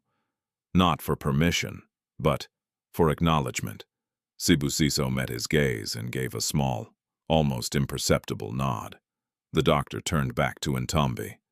"For now," he said, "you don't need to worry about that." Ntombi's stomach tightened. "That's not possible," she said.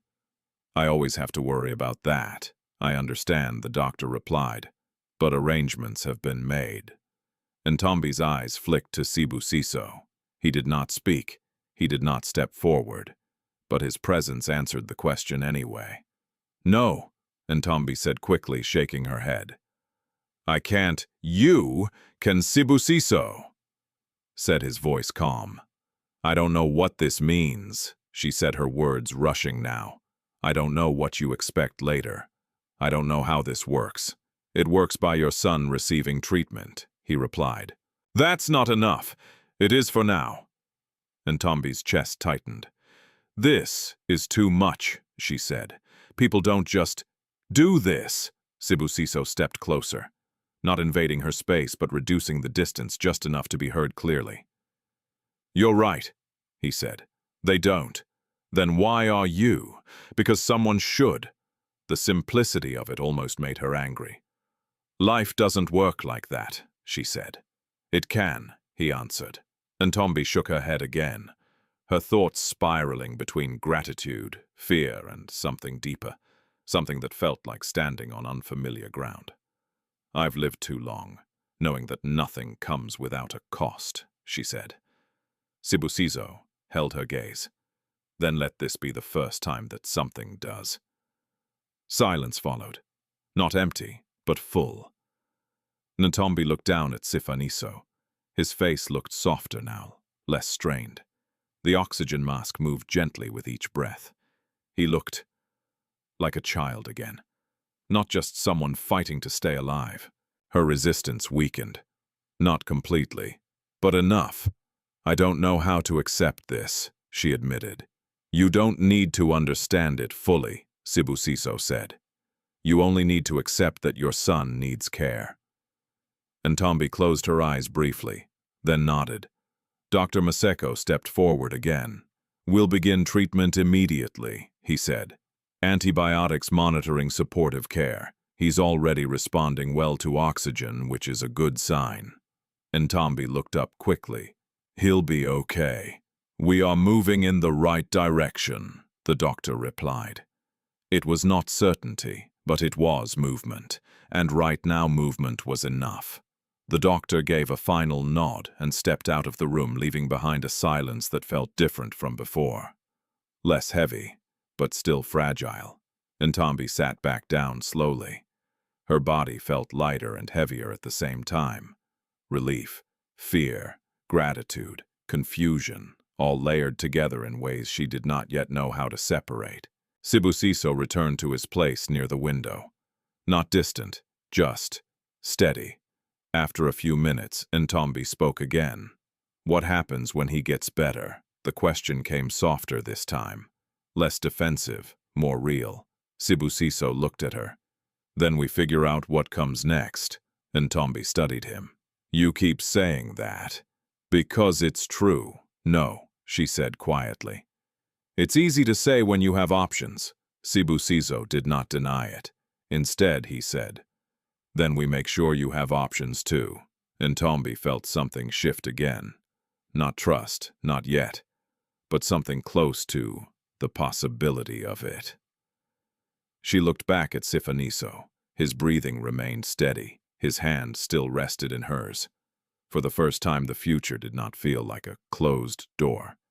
It felt like something uncertain, something open, and that was almost more frightening than hopelessness. Because hope required something she had not used in a long time.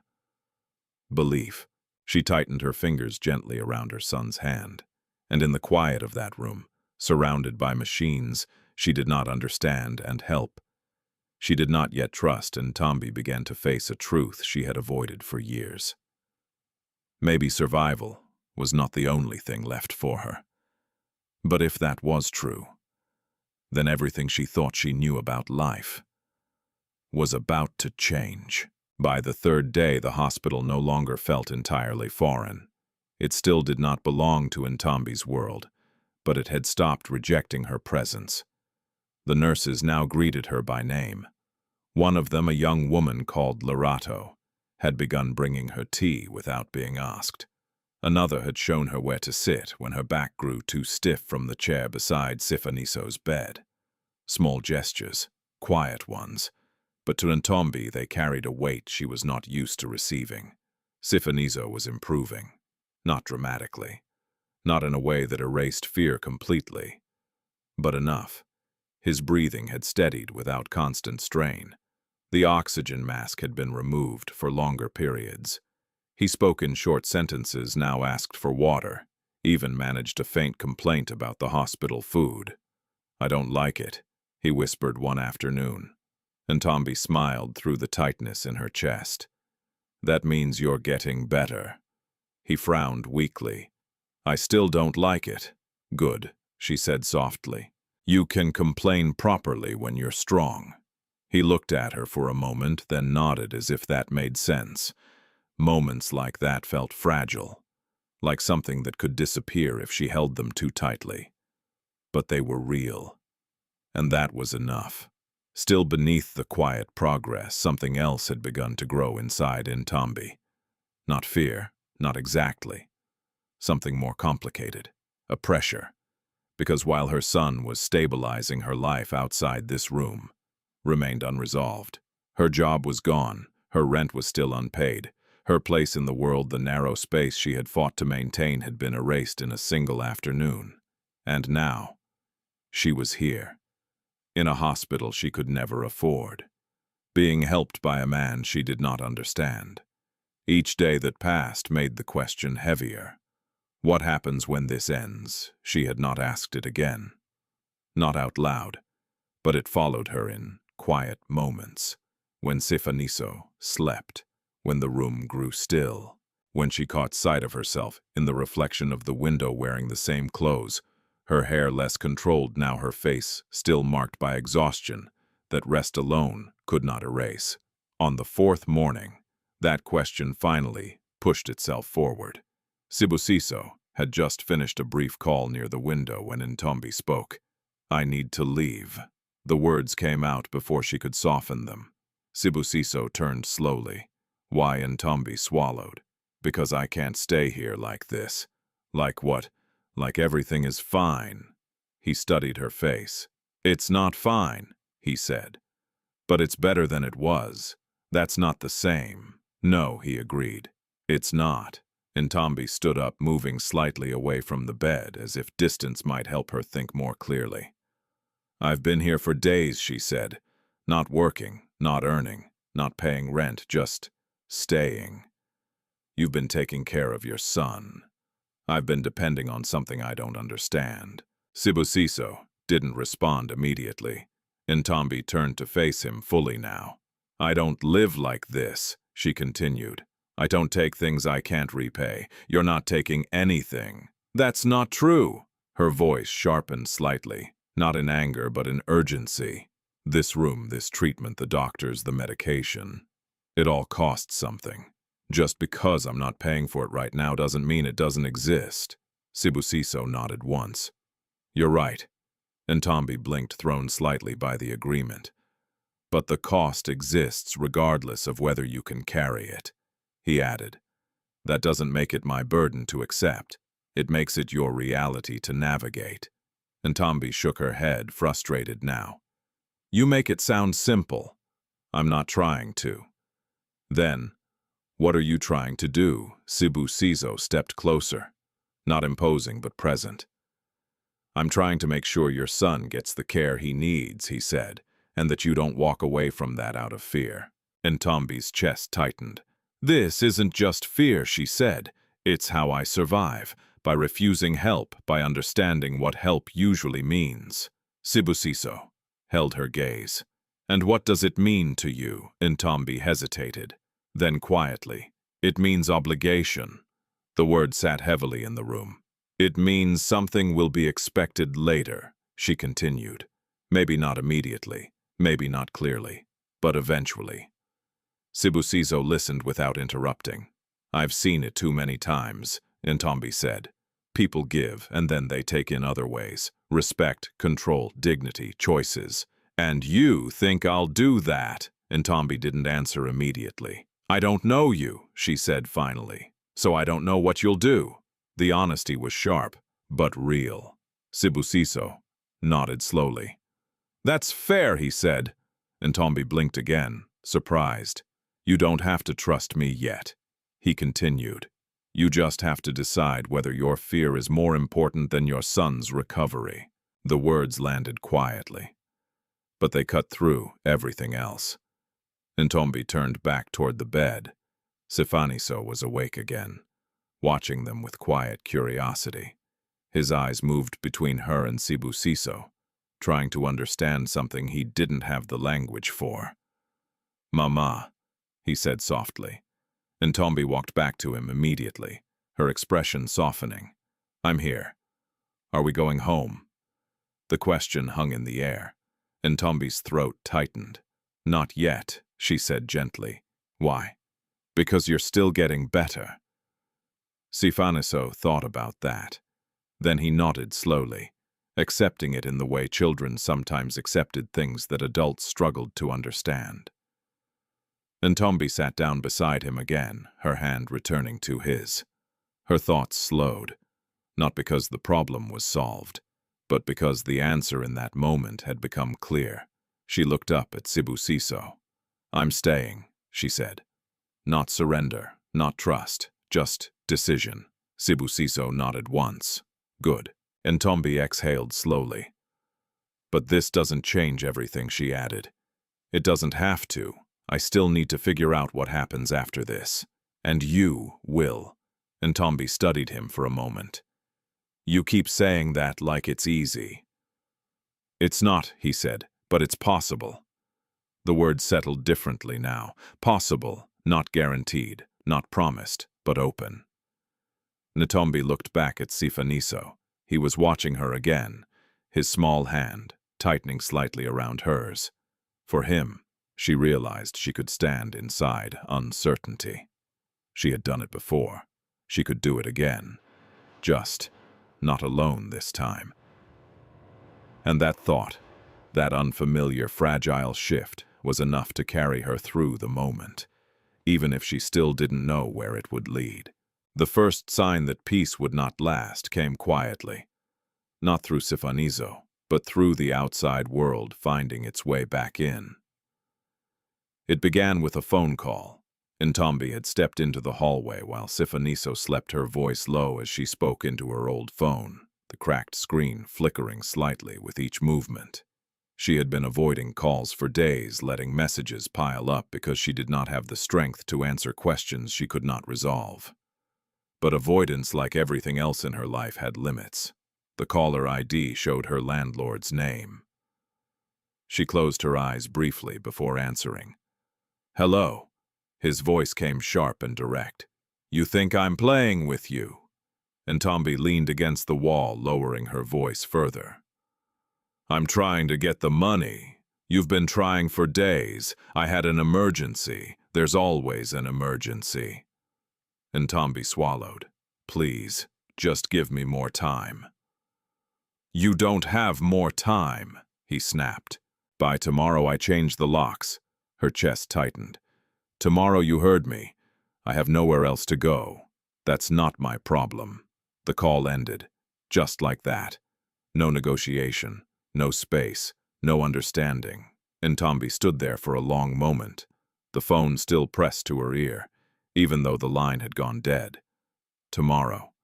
The word echoed. Everything she had feared was catching up. She lowered the phone, slowly, her hand trembling. The hospital corridor suddenly felt colder, safer than the outside world, but only temporarily. Because no matter how stable Sifaniso became, no matter how much help she received here, reality was still waiting for her beyond these walls. And reality did not care about recovery. It cared about payment. She pushed herself off the wall and walked back into the room. Sibusiso was there as usual.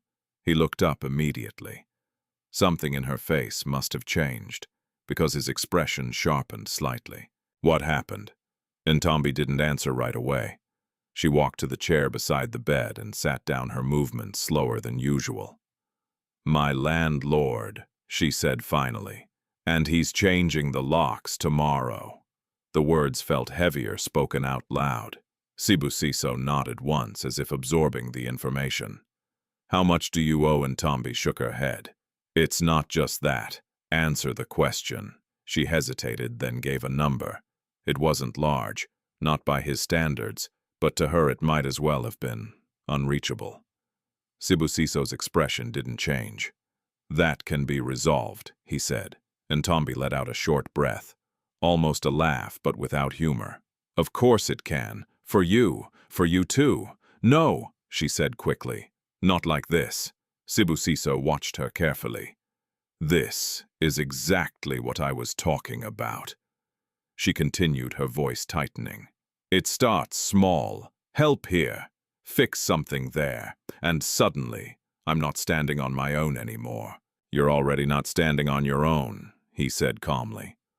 You just got used to carrying everything alone. That's the same thing. No, he said. It's not.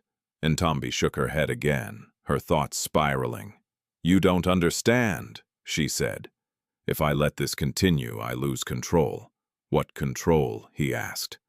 The question hit harder than he intended. Ntombi froze. Because she didn't have a clear answer. Not a real one. Just the illusion of control she had built out of necessity. I know how to survive when everything depends on me, she said finally. I don't know how to survive when it doesn't. Sibusiso held her gaze. That's not survival, he said quietly. That's isolation. The word landed deep, and Ntombi looked away. Silence filled the room again. But this time it wasn't calm. It was tense. Because the conversation had reached something real, something uncomfortable. Before either of them could say more, the door opened. Dr. Maseko stepped in. His expression was different this time. More formal, more measured. Ntombi felt it immediately. What is it? She asked, her body tightening. The doctor glanced briefly at Sibusiso, then back to her. We've received a call, he said. Ntombi frowned. From who? The restaurant where you worked. Her stomach dropped. What do they want? The doctor hesitated slightly. They've raised concerns, he said, about liability, about the circumstances under which your son was brought here. Ntombi's chest tightened. What does that mean? It means they are trying to protect themselves. Sibusiso said, his voice calm but sharper now. Ntombi turned to him. Protect themselves from what? From responsibility. The doctor nodded slightly. They're claiming, he continued, that your actions bringing a sick child into a workplace created a health risk. They're suggesting negligence. Ntombi stared at him. Negligence, she repeated. The word felt unreal, as if it belonged to someone else's story. They're positioning it that way, the doctor said carefully. Ntombi shook her head slowly. I was trying to help him. I know I had no choice. I know. Then how can they say that the doctor didn't answer? Because the answer wasn't medical. It was structural, and structures rarely cared about intention. Sibusiso stepped forward slightly. Who made the call? He asked. Management, the doctor replied. Mr. Ndlovu, yes. Sibusiso's jaw tightened almost imperceptibly. And what exactly are they asking for? They're requesting documentation, the doctor said. Details of treatment, admission records. They're preparing for possible legal positioning. Ntombi's hands began to shake. I don't understand, she said. Why would they do this? Because Sibusiso said quietly, if they admit fault it costs them, and if they blame you, the doctor added, it protects them. The room felt smaller, the air heavier. Ntombi looked at Sifaniso. He was still resting, still improving, still unaware that outside this room, something else was beginning, a different kind of fight, not against illness, but against narrative. I can't fight this, she said, her voice barely above a whisper. You're not alone, Sibusiso replied. Ntombi turned to him quickly. This is what I was afraid of, she said. Everything comes back. Everything has consequences. Yes, he said, and now I'm the problem. No, he said firmer now. You're not. That's not how they see it. That's because they're trying to control the story. Ntombi's breathing quickened slightly. I don't have money for lawyers. I don't have time for this. I don't even have a home after tomorrow. You don't need to solve everything at once, Sibusiso said. That's easy for you to say. Yes, he admitted. It is. Ntombi stared at him. And that doesn't make it less true. Silence again. But now it carried weight. Because the situation had changed. This was no longer just about recovery. It was about power. About who controlled the truth. About whether a poor woman's desperation could be turned into a weapon against her. Ntombi closed her eyes briefly, then opened them again. What happens now? She asked. Sibusiso didn't hesitate. Now he said they realized they made a mistake. Ntombi frowned slightly. What do you mean? Sibusiso's expression didn't shift, but something in his presence did. Not louder, not more aggressive, just clearer. They think they're dealing with someone who has no protection, he said. Ntombi's heart beat faster. And they're not, she asked. Sibusiso looked at her. No, he said. The words settled into the room, and for the first time since the call had come, the balance of fear shifted.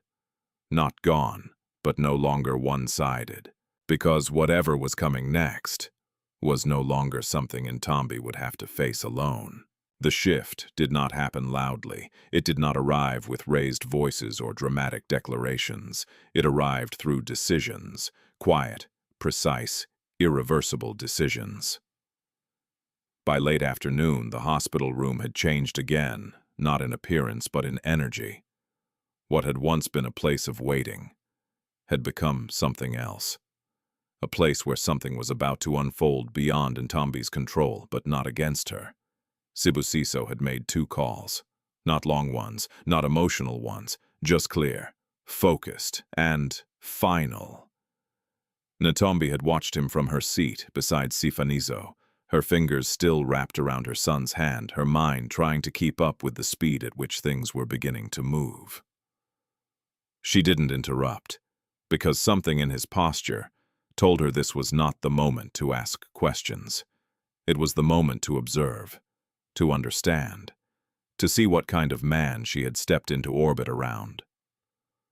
After the second call, Sibusiso put his phone down and turned toward her. They're coming, he said. Ntombi frowned slightly. Who your former employer? Her chest tightened instantly. Why? Because they don't understand the situation yet, and after they understand, they'll adjust.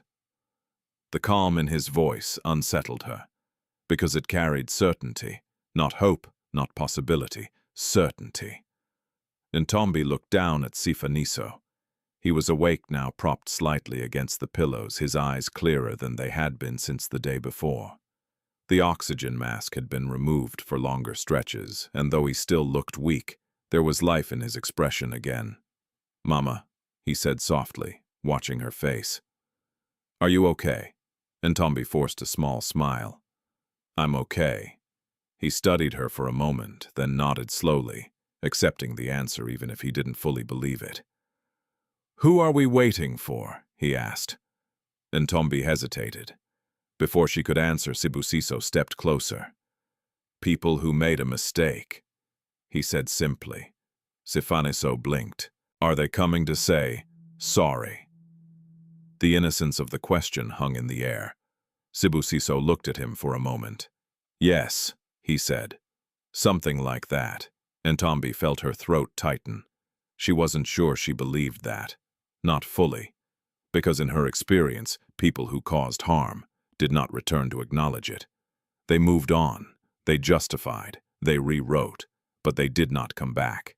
And yet, she looked at Sibusiso, and something in his presence suggested that this situation might not follow the pattern she knew. An hour later, the knock came, firm, controlled. Ntombi's body reacted instantly. Her hand tightened around Sifaniso's. Stay with me, she whispered. I'm not going anywhere, he murmured back. The door opened. Mr. Ndlovu stepped in, but he did not look the same. The sharpness in his posture was gone. The confidence that had filled the restaurant floor when he dismissed her had softened into something more careful.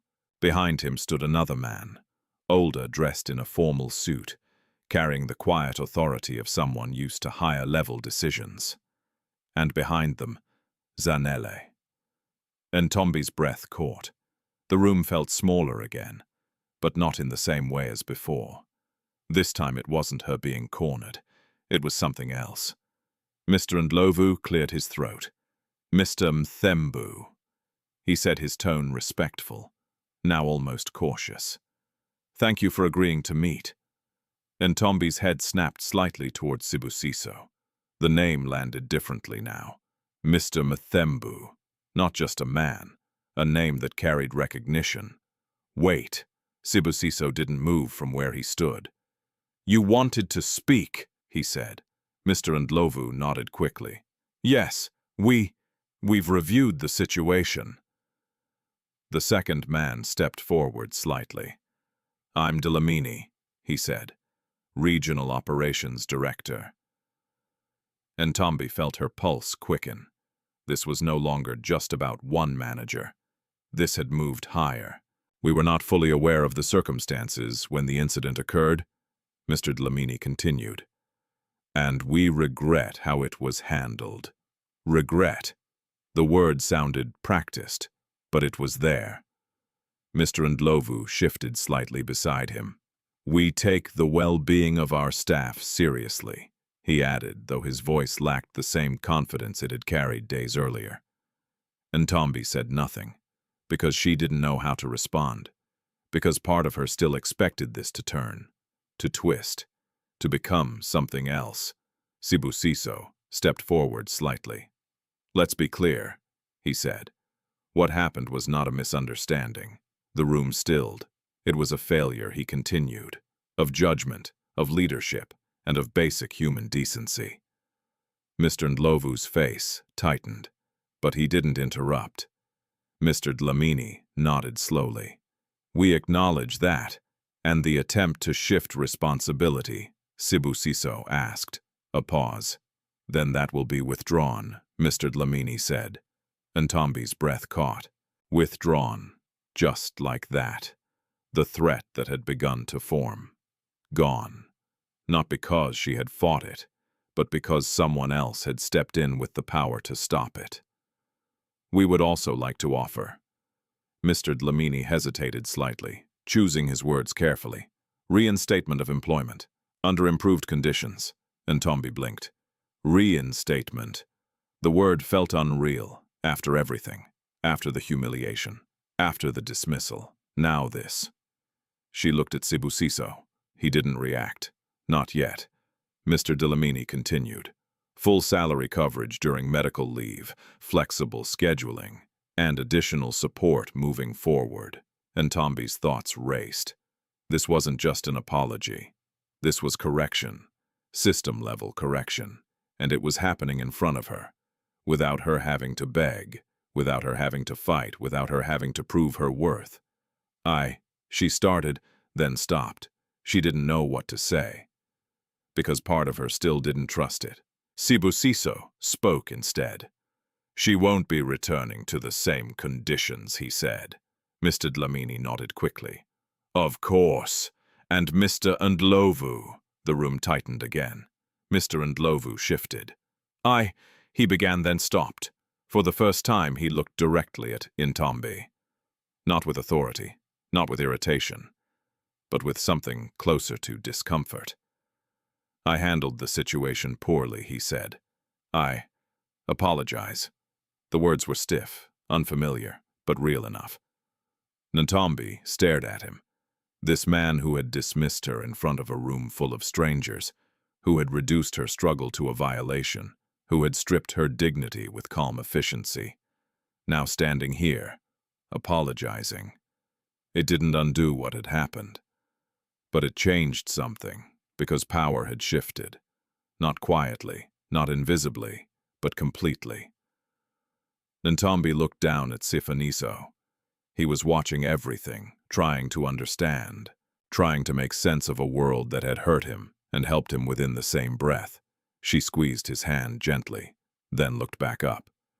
"I don't want my job back," she said. The words surprised even her, but once spoken, they felt right. "I need stability," she continued. "I need safety. For my son." Mr. Dlamini nodded. "We understand." Sibusiso watched her carefully, not stepping in, not directing, just allowing her voice to take its place. "And that's exactly what we're going to ensure," Mr. Dlamini said. Ntombi held his gaze. For the first time, she wasn't speaking from fear. She was speaking from something else, something new, something stronger. Not power, not yet, but the beginning of it. And as the conversation continued, as terms were adjusted, as accountability was quietly established in ways she didn't fully understand, but could feel, Ntombi realized something she had never experienced before. This wasn't revenge. This wasn't humiliation returned. This was something different, something deeper. This was justice, and it wasn't loud. It didn't need to be, because it had already changed everything. The hospital room felt different after they left. Not quieter, not calmer, but clearer. As if something that had been tightening around Ntombi for days had finally loosened. Not completely, not permanently, but enough for her to breathe without bracing for the next blow. Mr. Ndlovu had left with his eyes lowered. Mr. Dlamini had left with measured politeness and promises that sounded less like words and more like decisions already set in motion. Zanele had lingered for a second longer than the others. She had looked at Ntombi, not with arrogance, not with judgment, but with something closer to uncertainty, perhaps even recognition, as if she had just witnessed a version of reality she had never expected to see. Then she too had gone, and the door had closed. Ntombi sat still for a long moment after that. Her hand remained in Sifanizo's, her fingers no longer trembling the way they had before. Her mind, which had been racing for days, now moved more slowly, carefully, as if trying to reorganize itself around a new truth. Sibusiso had not spoken immediately. He had returned to his place near the window, giving the moment space, allowing her to process what had just happened without stepping in to define it for her. Ntombi appreciated that, more than she could say.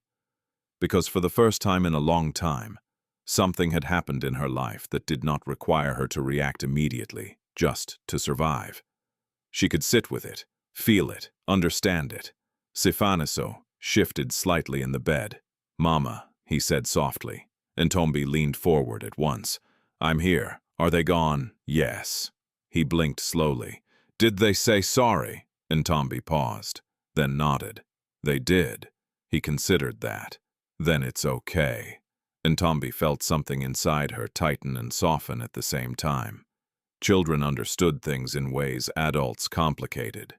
"It's better," she said gently. He accepted that. His eyes drifted toward Sibusiso. "He helped us," Sifaniso said. Ntombi followed his gaze. Sibusiso stood quietly, his presence still steady, unchanged by everything that had just unfolded. "Yes," she said. Why, Sifaniso asked. The question came again, simple, direct, unavoidable. Ntombi looked at Sibusiso, then back at her son. "Because sometimes," she said, slowly, choosing her words carefully, "people decide to do what is right, even when they don't have to." Sifaniso nodded as if that made perfect sense. Then his eyes closed again, his body relaxing into rest that no longer looked like surrender. Ntombi watched him for a long moment. Then she stood. Her legs felt stronger now, not fully steady, but no longer fragile. She walked toward Sibusiso, this time not hesitating, not holding herself back, just moving. When she reached him, she stopped. For a second, she didn't speak, because words still felt too small for what had happened. "Then thank you," she said. Not rushed, not uncertain, clear. Sibusiso nodded once. You're welcome. Ntombi studied his face. You didn't just help him, she said. You changed everything. Sibusiso shook his head slightly. I changed a situation, he replied. You're the one who kept going through it. Ntombi let out a small breath. I didn't have a choice. You did, he said. It just didn't feel like one. She considered that, then nodded slowly. Silence settled between them again. But it wasn't empty. It was complete. After a moment, Ntombi spoke again. I don't want to go back to how things were. Sibusiso looked at her. You don't have to. I don't mean just the job, she said. I mean everything. He waited. I've been surviving, she continued. Just surviving. Every day, every decision, every breath. She glanced back at Sifaniso. I don't want that to be his life. Sibusiso followed her gaze. It doesn't have to be. Ntombi turned back to him.